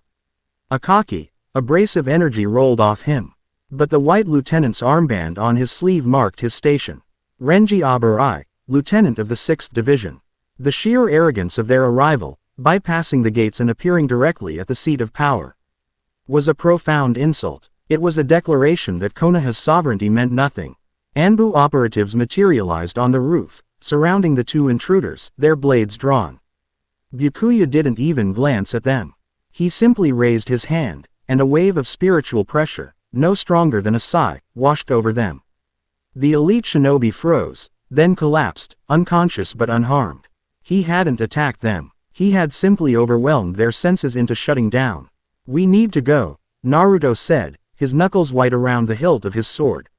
"Tsunade's up there." "No, Naruto, you don't understand," Rukia said, grabbing his arm, her eyes wide with genuine fear. "He is not like the Akatsuki. They were criminals. He is the law. To fight him is to declare war on all of Soul Society." "He's threatening my home," Naruto countered, his voice a low growl. "That makes him my enemy. I don't care what fancy title he has." He didn't wait for her. He blurred away, his range jacket a streak of defiance against the twilight sky. Rukia, torn between her duty and her loyalty to him, hesitated for only a second before following. She could not let him face her brother alone. By the time they arrived at the Hokage's office, the confrontation was already in full swing. Tsunade stood behind her desk, her hands clenched into fists, her face a thunderous mask of fury. Shizune and Jiraiya stood beside her, their expressions grim. Kakashi was there too, his single eye narrowed, his hand already on his kunai pouch. Byakuya and Renji stood in the center of the room, radiating an aura of untouchable authority. "An unacceptable breach of our laws," Byakuya was saying, his voice as cold and smooth as polished marble. "A member of the Gote 13 has deserted her post, legally transferred powers, or in this case, knowledge, to a human, and interfered with the natural cycle of souls. She is to be returned for judgment." "Rukia hasn't deserted anything," Tsunade shot back, her voice shaking with rage. "She is a diplomatic guest in my village. And you have no authority here, Shinigami." Renji scoffed, a smirk on his face. "This mudball of a village has no say in the laws of the Soul Society. We're on a different plane of existence, lady. We could wipe this whole place off the map before you could even finish a hand sign." Jiraiya took a step forward, his jovial demeanor gone, replaced by the lethal aura of a Sannin. "I'd like to see you try, kid. And then there is the matter of the anomaly," Byakuya continued, ignoring the squabbling as if it were the chirping of insects. His gray eyes, cold and analytical, swept the room. "The human, Naruto Uzumaki. A creature of this world who has manifested as Zanpakutō. This is a perversion of nature, a potential catalyst for cosmic instability. He is to be apprehended and brought before Central 46 for analysis and immediate disposal." The word hung in the air, heavy and final. Disposal. It was at that moment Naruto and Rukia burst through the door. "The hell you will," Naruto snarled, stepping into the room. Hyokutsu Ryujin was still in his hand, its cold presence a stark contrast to the burning anger in his eyes. Byakuya's gaze shifted to him. There was no surprise, no anger. Only a cold, dispassionate assessment, like a scientist observing a particularly unusual insect. "So, this is it," he said, his voice flat. "The source of the disturbance." Renji, however, grinned. "Well, look what we have here. The little freak shows up with his ice pick. You think that toy is going to save you?" Rukia pushed past Naruto, her face pale. She bowed low before Byakuya, a gesture of profound submission that made Naruto's stomach turn. "Brother, Ni-sama, please. There has been a misunderstanding. Naruto is not a threat. He is a protector. His power." "Silence," Byakuya commanded, and the single word had the force of a physical blow. Rukia flinched as if struck. "You have forgotten your place, Rukia." "Why?" "Oh, you have forgotten the pride of the Kuchiki clan. Consorting with this thing. You have brought shame upon our name." His gaze was filled with a chilling disappointment that was somehow more wounding than any anger. He then turned his full attention to Naruto. "You are an aberration, a mistake in the order of things. Your very existence is a crime. You will surrender yourself to our custody." It was not a request. It was a statement of fact. Naruto stood his ground. The pressure from Byakuya was immense, a physical weight trying to force him to his knees, but he met it with his own burgeoning power. The air around him began to frost over, the cold from Hyokutsu Ryujin pushing back against the captain's spiritual weight. I'm not going anywhere, Naruto said, his voice quiet, but carrying an unshakable resolve that surprised everyone in the room. There was no rage, no shouting. Just a simple, calm statement of intent. This is my home. These are my people, and Rukia is my friend. I won't let you take her. And I won't let you treat me like some lab experiment to be disposed of. The sheer audacity of it all seemed to momentarily stun the room into silence. A mere human, a boy, standing up to a captain of the Gote 13 and the head of a noble clan. Renji was the first to recover, his temper flaring. You arrogant little piece of. I'll show you the difference between us. He started forward, his hand on his Zanpakutō. Zabumaru. Renji, Byakuya said, without turning. Stand down. But captain, he's disrespecting you. He's disrespecting all of Soul Society. He is beneath my notice, Byakuya stated, his gaze never leaving Naruto. Engaging him in combat would be like a hawk stooping to fight a worm. A waste of effort. The insult was delivered with such casual indifference it was more potent than any shout. He looked at Tsunade. Lord Hokage, your shinobi is a danger not just to your village, but to the balance of worlds. His power acts as a beacon. The more he uses it, the more he will attract things far worse than the Akatsuki. Things from outside your reality. The herald you faced in the forest was but a taste. So he knew about that. Their intelligence was frighteningly complete. His power also saved my village, Tsunade countered, her voice steely. Twice. He is not a threat, he is a protector. And he is under my protection. You will not take him. The ideological lines were drawn.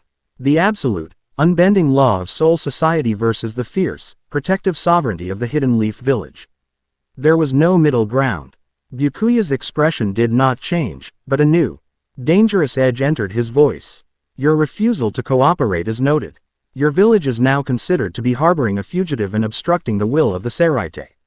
He turned his gaze back to Naruto. A silent dismissal of everyone else in the room.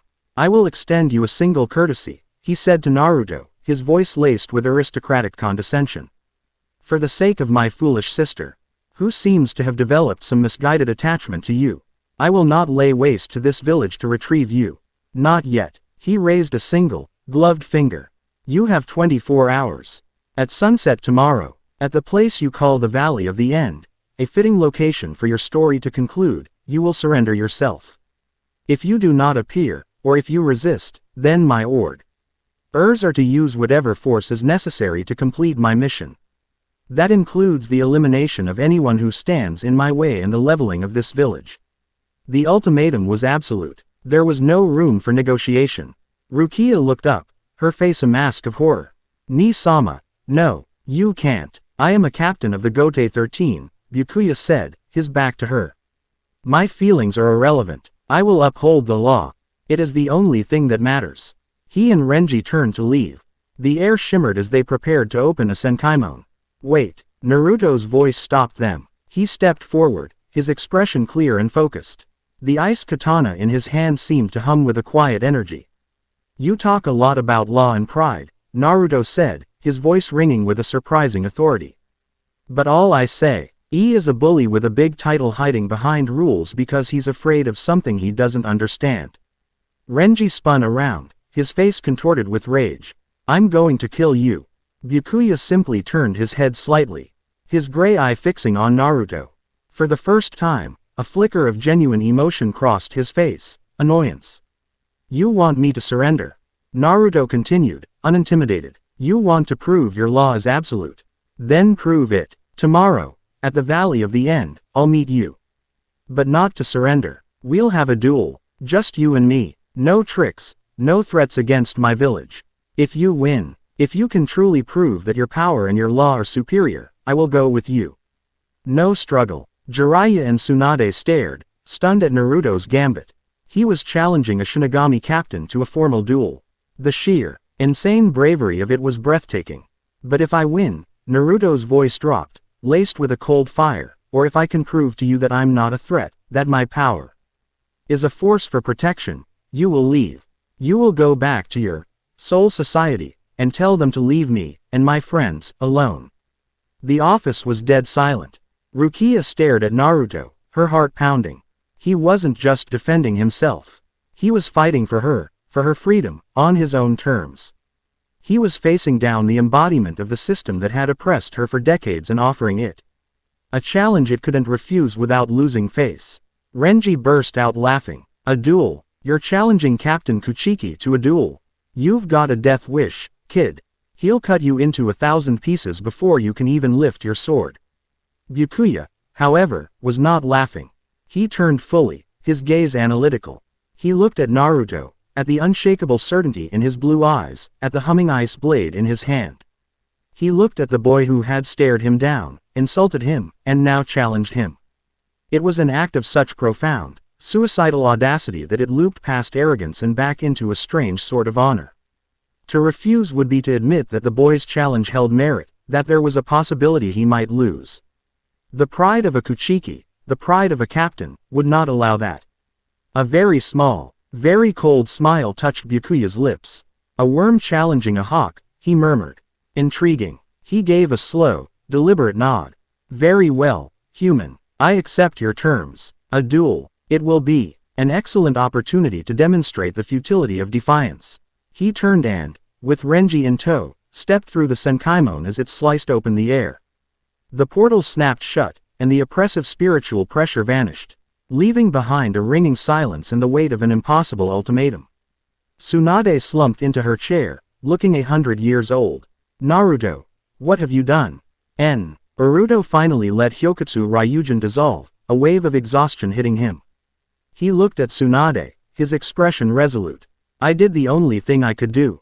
I took the battle away from the village and made it about me. This is my fight. No one else has to get hurt." He turned and looked at Rukia, who was staring at him, her violet eyes shining with a complex mix of terror, gratitude, and a dawning, fierce admiration. "I'm not going to lose," he said to her, a promise in his voice. The sun had fully set. The 24-hour countdown had begun. Chapter 4 End. Chapter 5. Pride of the Noble and Will of the Protector. The air at the Valley of the End was heavy with history.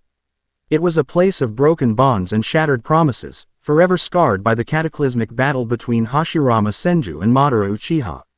The colossal stone effigies of the two founders loomed over the waterfall, their silent faces staring at each other across the chasm, eternal witnesses to the conflicts of men. For Naruto, this place was a personal wound. It was here he had fought Sasuke, here he had tasted his most bitter failure. To return now, to face another impossible battle, felt like a cruel twist of fate. The sun was a bleeding wound on the horizon, casting long, distorted shadows across the valley. Its dying light painted the stone faces in hues of orange and purple. Naruto stood on the head of the first Hokage, his orange jacket a stark slash of color against the darkening stone. He was alone. Tsunade had forbidden anyone from accompanying him, honoring the terms of his duel. It was his fight, his terms, his consequences. He wore no extra gear, no scrolls, no special ninja tools. He had only himself and the cold, quiet presence of Hyokutsu Ryujin humming in his soul, waiting. He wasn't afraid. The frantic, nervous energy that used to precede his fights was gone, replaced by a deep, resonant calm. He had spent the last day not in frantic, last-minute training, but in quiet meditation with Rukia. She hadn't taught him new techniques. Instead, she had guided him, helping him listen to the voice of his Zanpakutō, to understand the currents of his own power. He had come to a simple, profound realization. Hyokutsu Ryujin was not a weapon he wielded, it was a part of him. Its power was his will, made manifest. As the last sliver of the sun dipped below the mountains, a Senkaimon opened in the air above the waterfall. Byakuya Kuchiki stepped out, landing as silently as a falling leaf on the head of the Madara statue. He was a figure of stark, monochrome authority, his white captain's howry fluttering in the wind. His expression as impassive as the stone beneath his feet. Renji appeared a moment later, landing on a lower ledge, a spectator to the execution. "You came," Byakuya said, his voice carrying easily across the chasm. It was not a compliment, merely an observation. A foolish display of honor. "I made a promise," Naruto called back, his own voice clear and steady. He let his spiritual power flare. A plume of visible white energy that pushed back against the oppressive weight of Byakuya's. The air around him grew cold, frost tracing patterns on the stone at his feet. I'm here to prove you wrong. Byakuya's hand rested on the hilt of his Zanpakutō. Your misplaced confidence is a symptom of your ignorance. You do not understand what it is you face. You are a child who has found a sharp stone, challenging a master smith. This will not be a duel. It will be a lesson. Naruto didn't reply. He simply raised his hand, and with a soft chime, Hyokutsu Ryujin materialized. Its crystalline blade drinking the last of the ambient light and shimmering with an inner cold. Byakuya gave a barely perceptible nod. The challenge was formally accepted. In a movement so fast it seemed less like motion and more like teleportation, Byakuya crossed the chasm. He used Shunpo, the Shinigami flash step, covering the 100-meter distance in a literal blink of an eye. He appeared directly in front of Naruto. His blade already drawn, aimed in a clean, perfect thrust for Naruto's heart. Naruto's senses, honed by his connection to Hyokutsu Ryujin and sharpened by a dozen life or death battles, screamed. He didn't have time to think. He reacted, his own blade coming up to parry. The clash of their swords was a high, piercing note that echoed through the valley. A shockwave of force erupted from the impact, cracking the stone beneath their feet. Naruto was thrown back, skidding across the statue's flat-topped head, the force of the blow jarring him to the core. Byakuya hadn't moved an inch. The difference in their raw speed and power was immediately, terrifyingly apparent. That was your first and last chance to witness Senka, Byakuya stated, his blade still extended. The fastest technique in my arsenal. The fact that you could even react to it is noteworthy. But it changes nothing. Naruto grunted, pushing himself upright. His arm throbbed from the impact. Noteworthy, huh, I'm just getting warmed up. Quote, he used his own blend of speed, a chakra-fueled burst augmented by the spiritual energy thrumming through him. He charged, not in a straight line, but in a chaotic, unpredictable pattern, creating afterimages to confuse his opponent. He swung Hyokutsu Ryujin, not with the brute force of his old self, but with the fluid grace Rukia had taught him, letting He blade's cold energy extend from its tip. Byakuya didn't move. He simply met each attack with an effortless parry, his movements so small and precise they were almost insulting. It was like watching a grandmaster of shogi playing against a child. Every one of Naruto's moves, however unpredictable, was countered with an absolute, infuriating economy of motion. Your technique is crude, Byakuya commented, blocking a sweeping strike that left a trail of frost in the air. A haphazard mix of your world's brawling and a poor imitation of Zanjutsu. You have power, but no artistry. I don't need art, Naruto yelled, breaking away and forming a hand sign. Shadow Clone Jutsu. 20 Narutos exploded into existence, each wielding a shimmering ice katana. They swarmed Byakuya from all sides, a chaotic wave of orange and blue. From his perch, Renji laughed. That trick, you think a simple clone jutsu is going to work on a captain? Byakuya remained impassive. As the clones descended, he simply let go of his sword. It hung in the air for a fraction of a second before plunging point first into the stone. Scatter, Senbon Sakura. The blade dissolved. In its place, 1,000 tiny, impossibly sharp blades, like ethereal cherry blossom petals, erupted from the hilt. They swirled around Byakuya, a beautiful, lethal whirlwind of pinkish light. The clones charged into the vortex and were instantly shredded, not into puffs of smoke, but into fine motes of ice and chakra that sparkled in the twilight before dissipating. The real Naruto had used the clones as a diversion, appearing behind Byakuya with a Rasengan crackling in his palm. The swirling sphere of blue chakra was his most powerful jutsu. Take this, Rasengan. He slammed it into Byakuya's back. But there was no impact. The Rasengan passed through him. An afterimage. The real Byakuya materialized behind Naruto, the hilt of his sword back in his hand, its blade reformed. Bakudo number 61. Raikujokuro, Byakuya intoned. 6 beams of yellow light shot from his fingers, slamming into Naruto's back and torso, pinning his arms and locking him in place. Naruto struggled, but the Kido was immensely powerful, forged by a master. He was trapped. Byakuya walked slowly towards him. This is the difference between us. You fight with emotion, a chaotic storm of will. I fight with absolute precision and control. Your power, however great, is a wild river. I am the canal that directs its flow. Your journey ends here. He raised his blade for a final, clean strike. In Konoha, in a darkened room in the intelligence division, a group of shinobi watched the battle on a specially designed chakra viewing orb. Tsunade stood with her arms crossed, her knuckles white. Jiraiya watched with a grim intensity. And Rukia stood apart from them all. Her hands clasped so tightly her fingers were numb. She was watching her brother, the embodiment of the rigid, merciless world she came from, systematically dismantle the one person who had ever made her feel free. He's outclassed, one of the Jonin murmured. The captain isn't even trying. Naruto's not done yet, Tsunade said, though her voice lacked conviction. Rukia closed her eyes. Don't fight his fight, Naruto, she prayed. Her thoughts a desperate plea sent out into the world. Don't try to match his speed or his technique.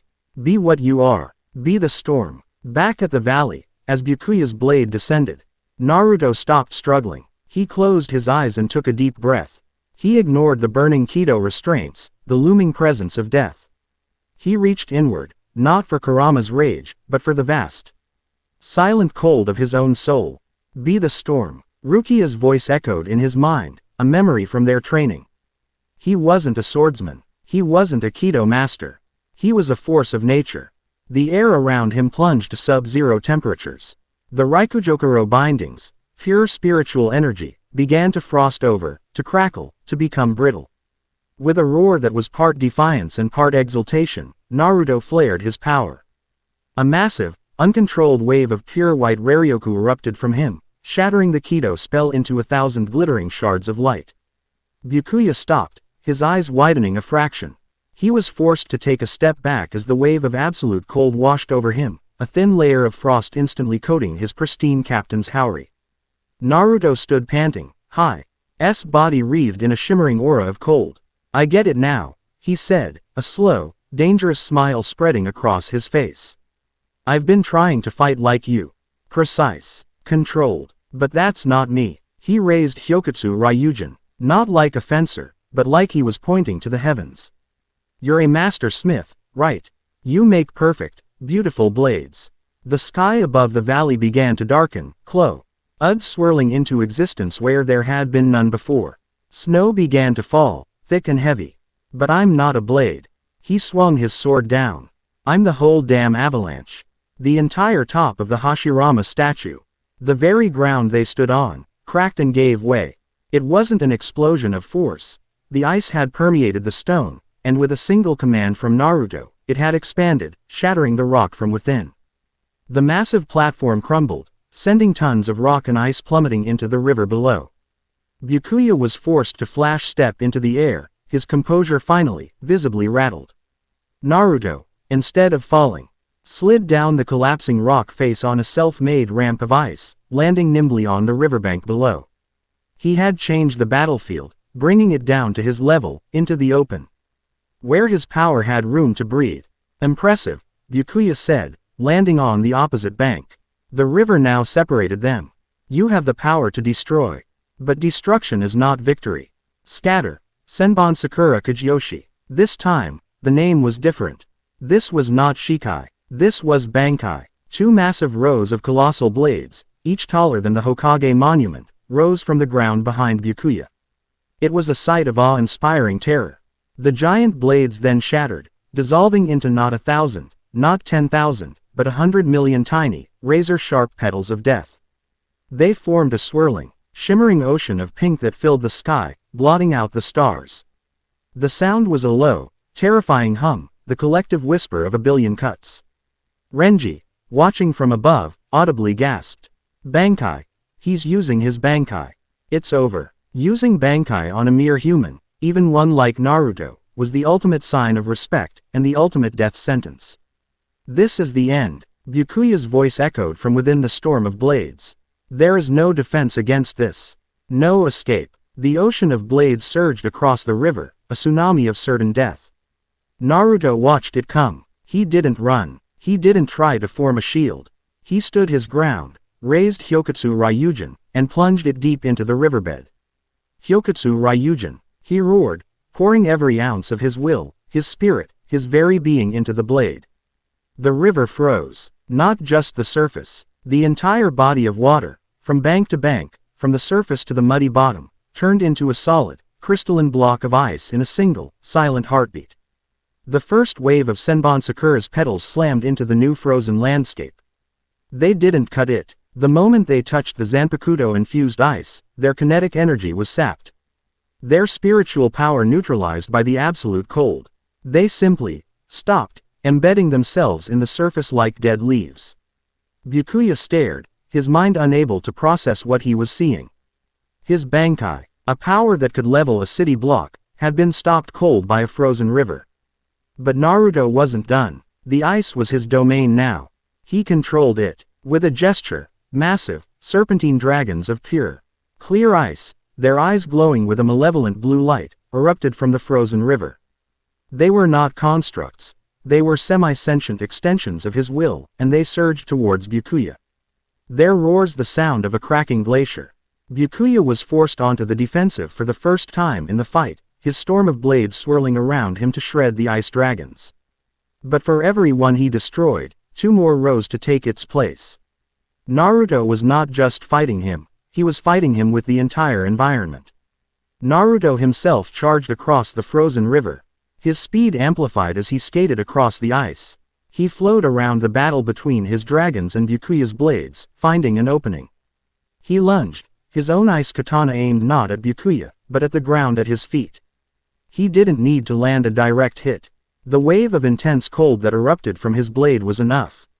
The ground beneath Byakuya's feet froze and buckled, throwing him off balance for a fraction of a second. It was the only opening Naruto needed. He spun, the flat of his blade catching Byakuya squarely in the chest. It wasn't a killing blow. It wasn't even a deep cut. It was a statement. I can touch you. The impact sent Byakuya skidding back, his feet leaving 2 long grooves in the ground. He looked down at his chest, at the spiderweb of frost spreading from the point of impact over the symbol of the Kuchiki clan on his haori. He looked up at Naruto, who stood panting, exhausted but triumphant, in the center of his frozen domain. Naruto hadn't won. He knew he hadn't. He hadn't overwhelmed Byakuya or forced him to his knees. He was running on fumes, while the Shinigami captain seemed to have barely exerted himself. But he had done what he set out to do. He had landed a clean blow. He had proven he was not a worm to be crushed. He had earned a measure of respect, forged in the heat of battle and cooled in the heart of the ice. He lowered his sword, the point touching the ice. The duel is over, Naruto panted. I'm not your enemy, Byakuya. My power, it's for protecting people, not for destruction. Byakuya looked at the boy, at the fierce, unwavering conviction in his eyes. He looked at the frozen valley, at a power that defied all the conventions he held dear. He had fought opponents with more power, with more speed, with more skill. But he had never fought anyone with more will. This boy didn't just wield his power, he embodied it. The storm of 100 million blades subsided, dissolving back into the colossal swords, which then faded into nothing. The Bankai was released. Suddenly, a violent tremor shook the entire valley. It wasn't an earthquake. It was a sickening lurch, a feeling that the very fabric of reality was being stretched too thin. The rock faces of the valley began to glow with an eerie, purple light, and cracks appeared, not in the stone, but in the air itself. A low, guttural moan echoed from deep within the earth, a sound that was neither chakra nor Raryoku, but something alien, ancient, and hungry. Both Naruto and Byakuya snapped their heads towards the source of the disturbance. The seal that held the Otsutsuki remnant, weakened by the massive expenditure of spiritual energy from their duel, was beginning to fail. The duel was over, but a far greater battle was about to begin. Chapter 5 End. Chapter 6. The cracks in reality. The tremor was not a physical shaking of the earth. It was a violation. The very air grew thick and heavy, charged with a static that made the hair on Naruto's arms stand up. The low, guttural moan intensified, seeming to come from everywhere at once, a sound that bypassed the ears and vibrated deep within the bone. The glowing purple cracks that had appeared on the valley walls began to leak a thin, oily black smoke that smelled of ozone and decay. What is that? Renji yelled from his perch, his bravado gone, replaced by a raw, instinctual fear. Zabumeru was half drawn in his hand, rattling in its sheath. Byakuya's face was a mask of grim understanding. He had seen reports of this phenomenon in the Soul Society's most forbidden archives. A reality breach, he said, his voice tight. The barrier between worlds is failing. Our fight, the immense spiritual power we released, it has acted as a key, turning a lock that should have remained sealed for eternity. He looked at Naruto, a new, grudging respect in his eyes. This is the thing from outside I warned you about. Naruto didn't need the explanation.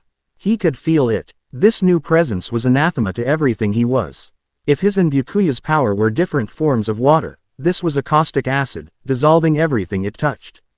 The ice he had created, still coating the valley, began to sizzle and hiss where the black smoke drifted over it, not melting, but sublimating into a foul-smelling vapor. His connection to it was being corroded, eaten away. From the largest crack in the face of the Madara statue, the oily smoke began to coalesce. It swirled and thickened, pulling in dust and rock and ambient energy, forming a vaguely humanoid shape. It was tall and gaunt, its limbs too long, its joints bending at unnatural angles. It had no discernible face, only a smooth, porcelain-like surface that shimmered with a sickly, iridescent light. It was a blank canvas onto which the mind projected its deepest fears. This was not the true Otsutsuki remnant, Kagu no Kami. This was merely a herald, a sliver of its consciousness given form, a janitor sent to clean up the mess and prepare the way for its master. But the power it radiated was horrifying. The herald took a step forward, off the cliff face, and did not fall. It simply drifted down to the valley floor, its feet hovering an inch above the ground. Where it passed, the world went wrong. The rock beneath it lost its color, turning a dead, uniform gray. The few hardy plants that clung to the cliffs withered into black dust. It wasn't just destroying, it was unmaking, erasing things from existence. All forces converge on the valley of the end. Now, Tsunade's voice roared in the communication orb back in Konoha. She had seen the breach. The entire village was on high alert. On the valley floor, the four warriors, Naruto, Byakuya, Renji, and Kakashi, who had just arrived with a silent flicker of movement, his Sharingan already spinning, formed a loose, instinctive circle. The animosity between them was gone, burned away by the sheer, overwhelming wrongness of the creature before them. "What's the plan, Captain?" Renji asked, his voice tight. "Its nature is unknown," Byakuya said, his gaze fixed on the herald. "We must ascertain its weaknesses. Renji, test its defenses. Ranged attacks first." "Right." Renji whipped his Zanpakutō forward. Roar. Zabumeru. His sword transformed, the blade elongating into a series of serrated segments connected by a tough, flexible cord. He lashed it out like a bladed whip. The segments aimed to slice the herald into pieces. The bladed whip struck the creature's torso. There was no sound of impact, no clang of steel. The segments of Zabumeru simply sank into the herald's body as if it were made of thick smoke. Renji's eyes widened in shock. Then he cried out in pain. The sections of his blade that were inside the creature began to glow with a sickly purple light, the energy traveling back up the length of Zabumeru. "My Zanpakutō," Renji gasped. It's eating my Ryutsu." He was forced to retract his blade, which was now visibly dimmer, its spiritual power diminished. "It consumes spiritual energy." Kakashi analyzed instantly, his Sharingan cataloging every detail. Kido and Jutsu based on spiritual projection will likely only feed it. As if to prove his point, the herald raised a long, spindly arm. The smooth surface of its face rippled, and a perfect imitation of Renji's Zabumeru, formed of the same oily black substance, grew from its limb. It swung the dark whip, and the attack was not just a copy, it was amplified, faster and more potent than the original. Byakuya Flash stepped in front of Renji, his own blade a blur, deflecting the dark whip. The impact sent a jarring shock up his arm. "It learns," he said, his voice dangerously low. "It analyzes and replicates." This changed everything. They couldn't use their signature techniques without risking them being turned into more powerful weapons against them. "Then we use things it can't copy," Naruto said, his mind racing. He looked at Kakashi. "Sensei, can you use your lightning blade?" Kakashi nodded. Its pure chakra transformed into lightning. Physical. It might work. Good. Byakuya-san, Naruto said, not even realizing he'd used a respectful suffix, your shikai. The blades are physical, right? Not just energy. Byakuya looked at him, surprised by the sudden, decisive command in the boy's voice. This wasn't the hot-headed child from the duel, this was a leader emerging in the crucible of battle. They are, he confirmed. Okay, Naruto said, his plan forming with startling clarity. Kakashi-sensei and I will go in close. Pure physical attacks. We'll be the vanguard. Byakuya-san, Renji, you provide cover. Use your shikai to attack its limbs, keep it off balance, but don't let the blades linger. Quick, shredding attacks. We need to overwhelm its ability to analyze and adapt. It was a sound, simple, and incredibly dangerous plan. It put Naruto and Kakashi in the most perilous position, face to face with a creature that could unmake them with a touch. Byakuya gave a single, sharp nod. The plan is acceptable. His pride, which would have bristled at taking orders from a human boy just an hour ago, was a luxury he could no longer afford. Survival was the only thing that mattered. Let's go, sensei, Naruto yelled, and the two Konoha shinobi charged. Naruto didn't use any fancy techniques.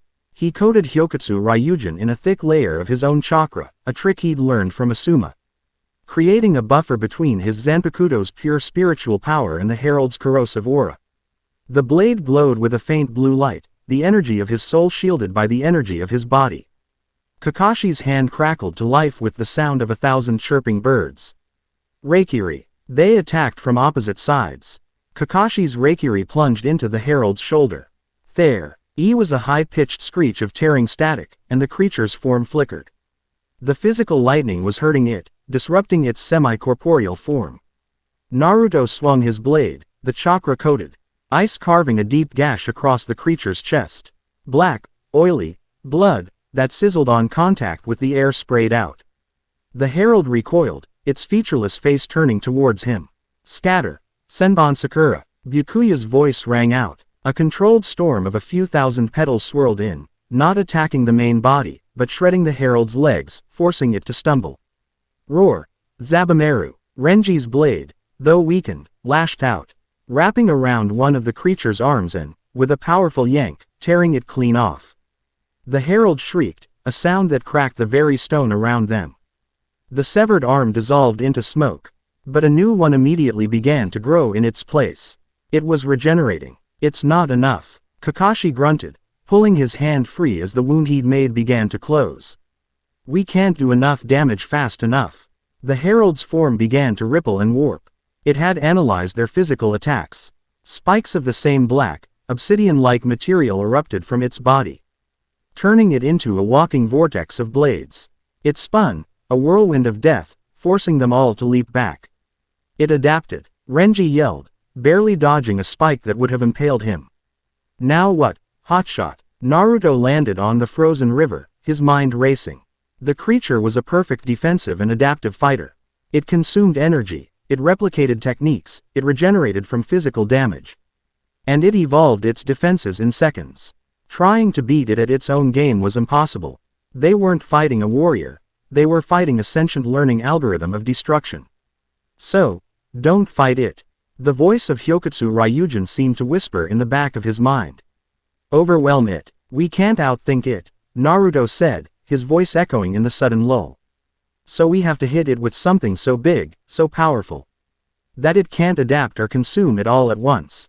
He looked at Byakuya, his blue eyes burning with a desperate, brilliant idea. Byakuya-san, your Bankai, I need it. Renji stared at him as if he were insane. He can't. It'll just consume the power. Not if we mix it, Naruto said, his gaze locked with Byakuya's. Your Bankai is 100 million tiny blades.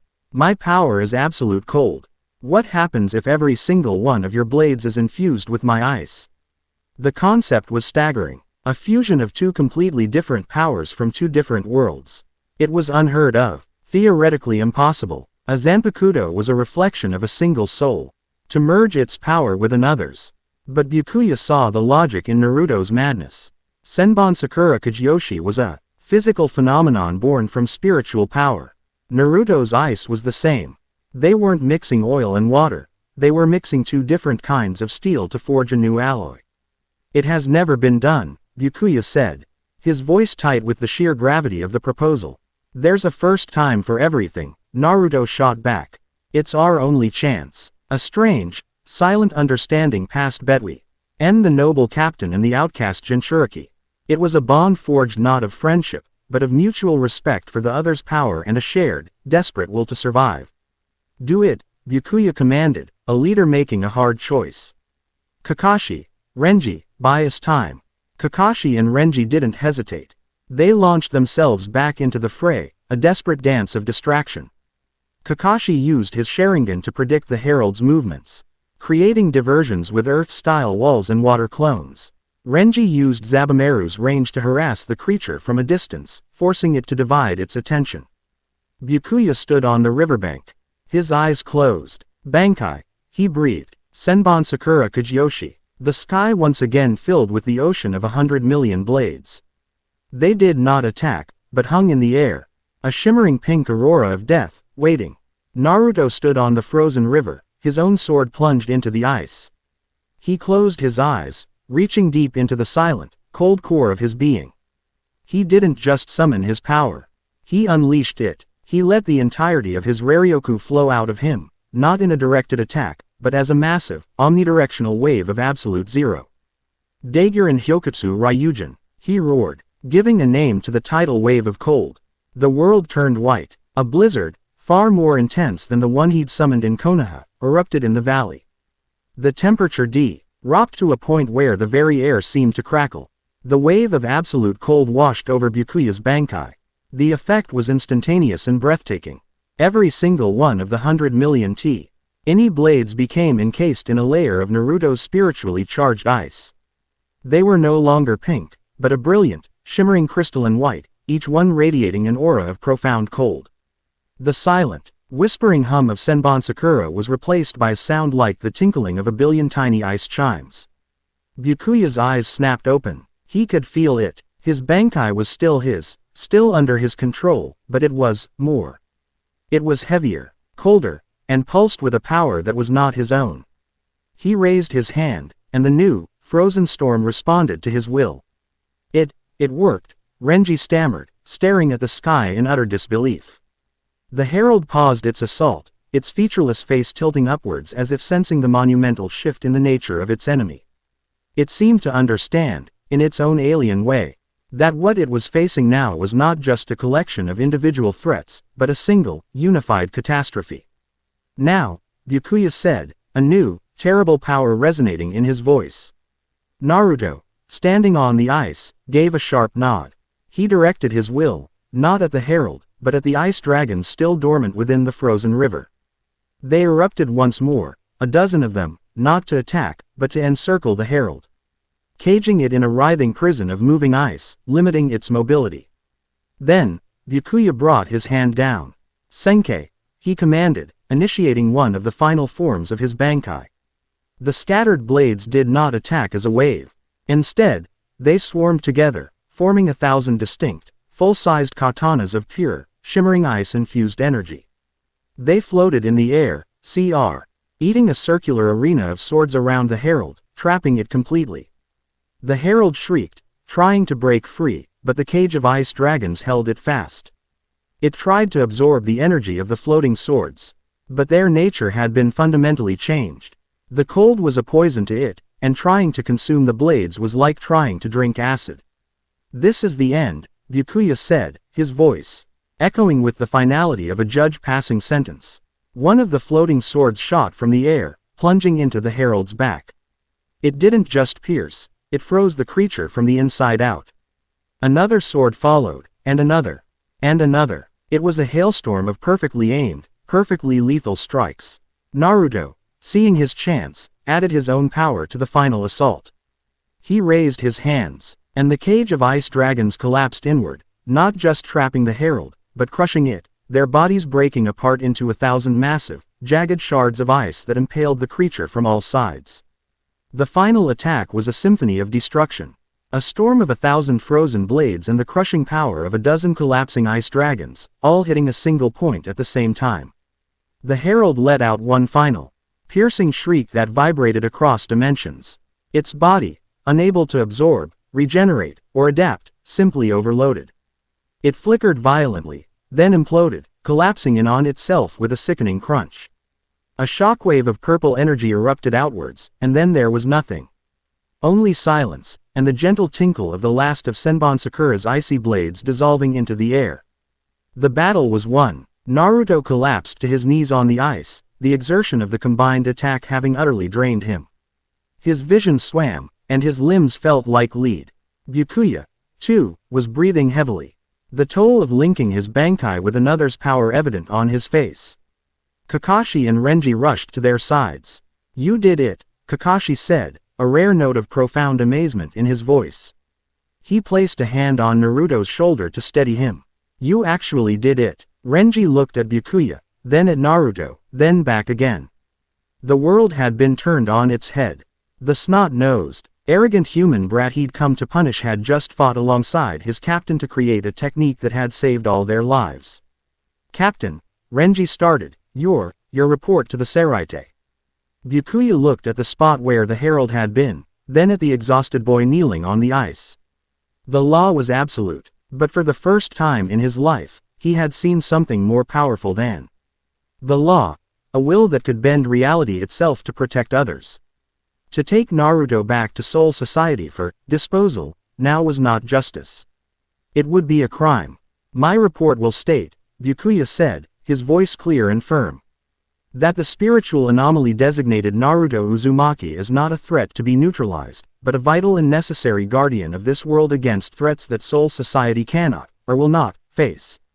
He turned to Naruto, his gaze no longer holding condescension, but a deep, hard-won respect. "The duel is forfeit. The terms have changed. We are no longer enemies."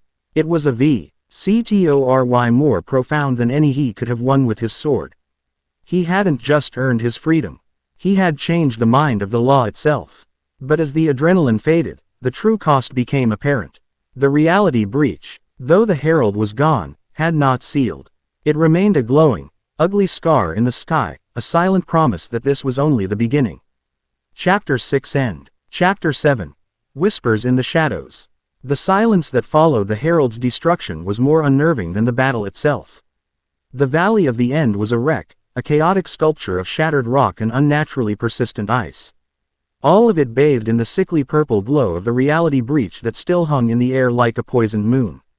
The immediate threat was gone, but the wound in the world remained open and weeping. The arrival of the Konoha forces was a frantic flood of activity and noise. Medics swarmed Naruto, their hands glowing with green chakra as they worked to stabilize his exhausted system. ANBU teams established a perimeter around the breach, their faces grim behind porcelain masks. Jiraiya and Tsunade appeared beside Naruto, their relief palpable but overshadowed by the ominous tear in the sky. Byakuya Kuchiki, with a curt nod to Tsunade that was a universe away from the dismissive arrogance he'd shown before, opened a Senkaimon. "I will return to Soul Society and deliver my report," he stated, his voice carrying the weight of his new conviction. "The Gote 13 must be made aware of this new threat, and of our new ally." He glanced at Naruto, a silent acknowledgement passing between them. He then turned to Renji. "You will remain. Act as a formal liaison. Your presence here is now a necessity." Renji, for once, was speechless. He simply nodded, his mind still reeling. Rukia Finn, ally, pushed her way through the throng of medics. She knelt beside Naruto, her hand hovering over his shoulder, afraid to touch him as if he might break. Her violet eyes were wide, reflecting a storm of relief, terror, and a fierce, burgeoning pride. "You idiot," she whispered, her voice thick with emotion. "You absolute, reckless idiot." Naruto, despite the bone-deep exhaustion, managed a weak grin. "Yeah, but it worked, didn't it?" Her hand finally rested on his, her grip surprisingly strong. "It worked," she confirmed, her voice soft. The immediate aftermath was a whirlwind of politics and strategic realignment. Byakuya's new status as an advocate for Naruto within Soul Society was a monumental political victory. Tsunade, seizing the opportunity, formalized Rukia's position. She was no longer a guest consultant, under suspicion but an official emissary from her world to Konoha, tasked with helping Naruto understand and control his abilities. It was a perfect cover story that happened to be the truth. A temporary peace, fragile and fraught with tension, settled over the village. The open breach at the Valley of the End was quarantined, watched over by both Anbu and now Renji Abarai, whose abrasive personality clashed spectacularly with the stoic Konoha shinobi. But beneath the surface of this newfound alliance, darker currents were moving. In the deepest, most secure chamber of the Hokage Tower, a single figure stood before a wall of monitors. The screens showed grainy, chakra-amplified footage of the battle, of Naruto's power, of Byakuya's Bankai, of the Herald's terrifying abilities, and of the combined world-shaking final attack. Danzo Shimura watched, his one visible eye narrowed in intense calculation. The Root Network, though officially disbanded, was still very much alive. Its tendrils reaching into every corner of the village. He had seen it all. The boy was not just a weapon anymore. He was a kingmaker, a figure whose power could dictate the course of nations and now, it seemed, worlds. To have Soul Society, a power great enough to make a mockery of Konoha's elite, suddenly bow to the boy's will, it was an unacceptable shift in the balance of power. Naruto could not be controlled by Tsunade's sentimentality. He could not be allowed to become an independent agent with loyalties to outsiders. He had to belong to Konoha. He had to belong to him. Jinchuriki's power is growing at an exponential rate, one of his faceless, cloaked root shinobi reported from the shadows. His connection to the Shinigami woman, Rukia Kuchiki, appears to be the primary catalyst. She is not a catalyst, Danzo corrected, his voice a dry rasp. She is a handler, an agent of a foreign power, embedding herself to influence our greatest asset. They pretend to be allies, but they are maneuvering to claim him as their own. He turned away from the screens. The Soul Society's fear of this, Otsutsuki, entity is genuine. But their methods are flawed. They seek to ally with the source of the problem. A surgeon does not ally himself with a tumor. He cuts it out. His strategy began to form, cold and precise. He couldn't move against Naruto directly. The boy was too powerful, and Tsunade's protection was absolute. But he could isolate him. He could sever the bonds of trust that were forming between Konoha and Soul Society. He could make everyone see that Naruto, and the outsiders he attracted, were not a salvation, but a curse. All he needed was the right partner. And far away, in the hollow, artificial world of Hueco Mundo, that partner was watching the same events through a very different lens. Aizen Sosuke stood in the throne room of Las Noches, observing the battle through a shimmering distortion in the air, a window created by his Kyoka Suigetsu. He was not surprised. He was delighted. The boy, Naruto Uzumaki, was a miracle. A beautiful, unforeseen variable that was accelerating his plans beyond his wildest dreams. He had predicted the clash between Soul Society and the anomaly he had detected. He had predicted Byakuya Kuchiki would be sent to handle the situation. But the outcome, the raw power of the boy's Shikai, the impossible fusion of two different Bankai. The appearance of a herald of the old king, it was magnificent. The Hogyoku resonates with him, Aizen murmured to himself, a genuine, intellectual curiosity in his voice. The small, orb-like device embedded in his chest pulsed with a faint warmth.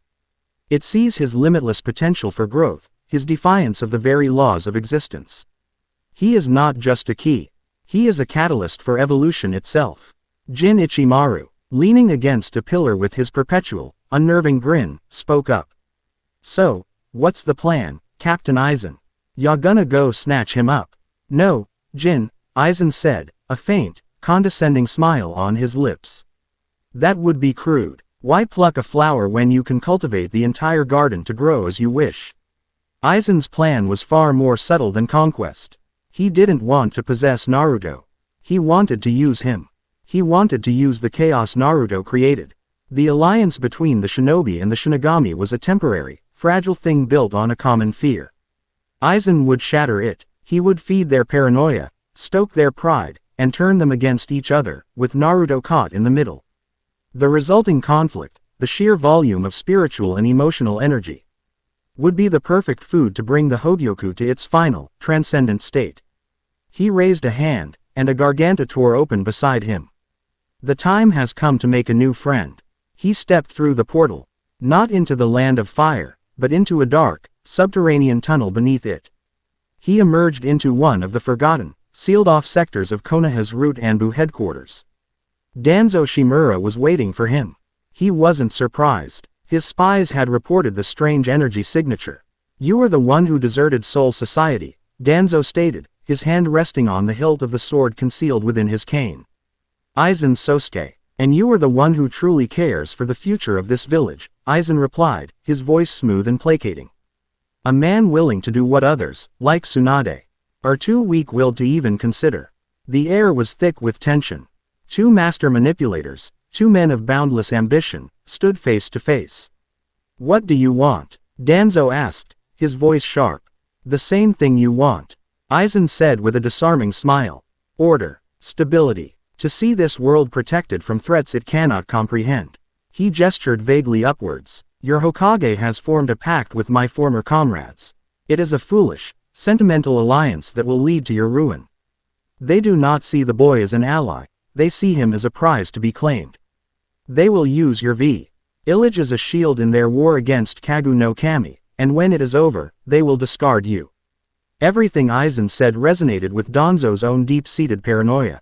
It was a perfect echo of his own fears. "I offer you an alternative," Aizen continued. "I have resources, knowledge. I can provide you with information about Soul Society's true intentions, their weaknesses. I can give you the means to counter their influence, to ensure that Naruto Uzumaki remains a weapon of Konoha, and Konoha alone." "And what do you ask for in return?" Danzo asked, his eye narrowing. "Chaos," Aizen said simply. "Sow distrust. Fabricate evidence of Soul Society's treachery. Turn the Jonin Council against this alliance. Make them see Rukia Kuchiki not as an envoy, but a spy. When the time is right, you will help me orchestrate an incident. Something that will shatter this fragile peace completely.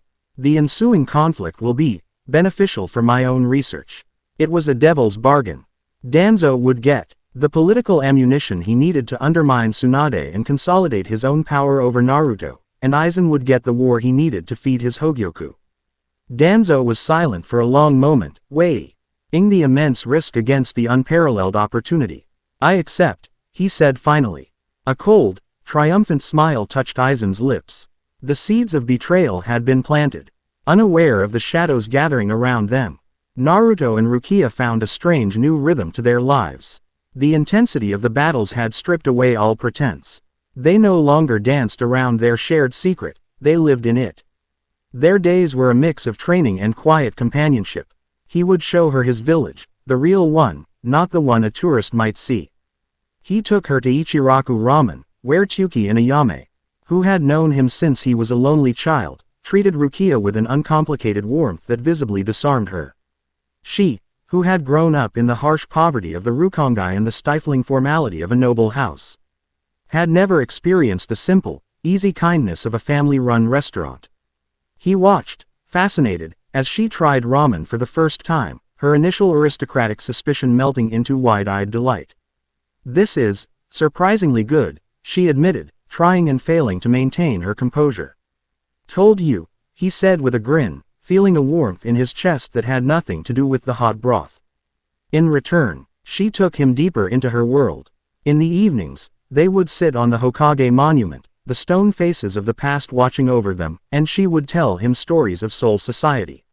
She told him about the Rukongai districts, the endless sea of souls living in a strange limbo.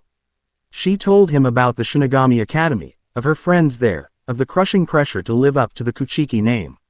She spoke of her former lieutenant, Kaion Shiba, a man whose kindness and free spirit reminded Naruto of his own master, Jiraiya. He learned that her cool, professional exterior was a shield, forged by a lifetime of loss and duty.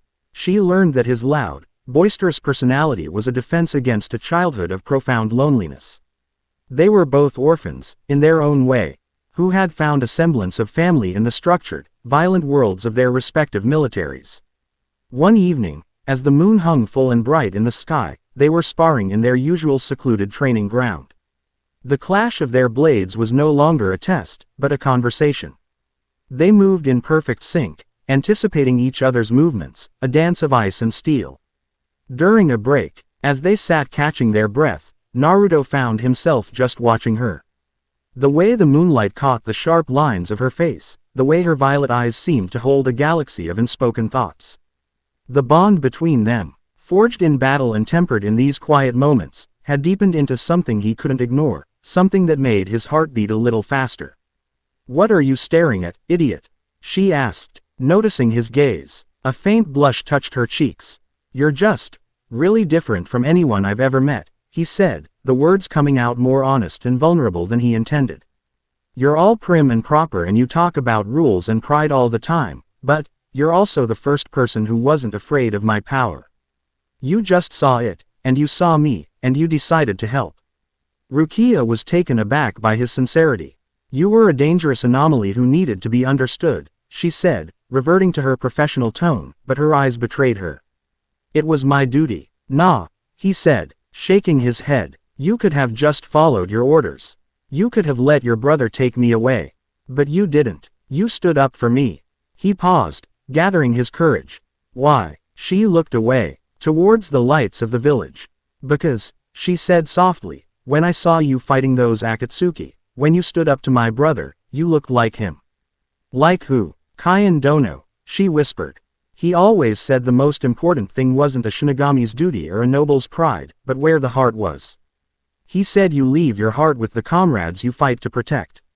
She looked back at Naruto, her gaze intense. "You fight like that. You leave your heart with everyone you try to save. I respect that."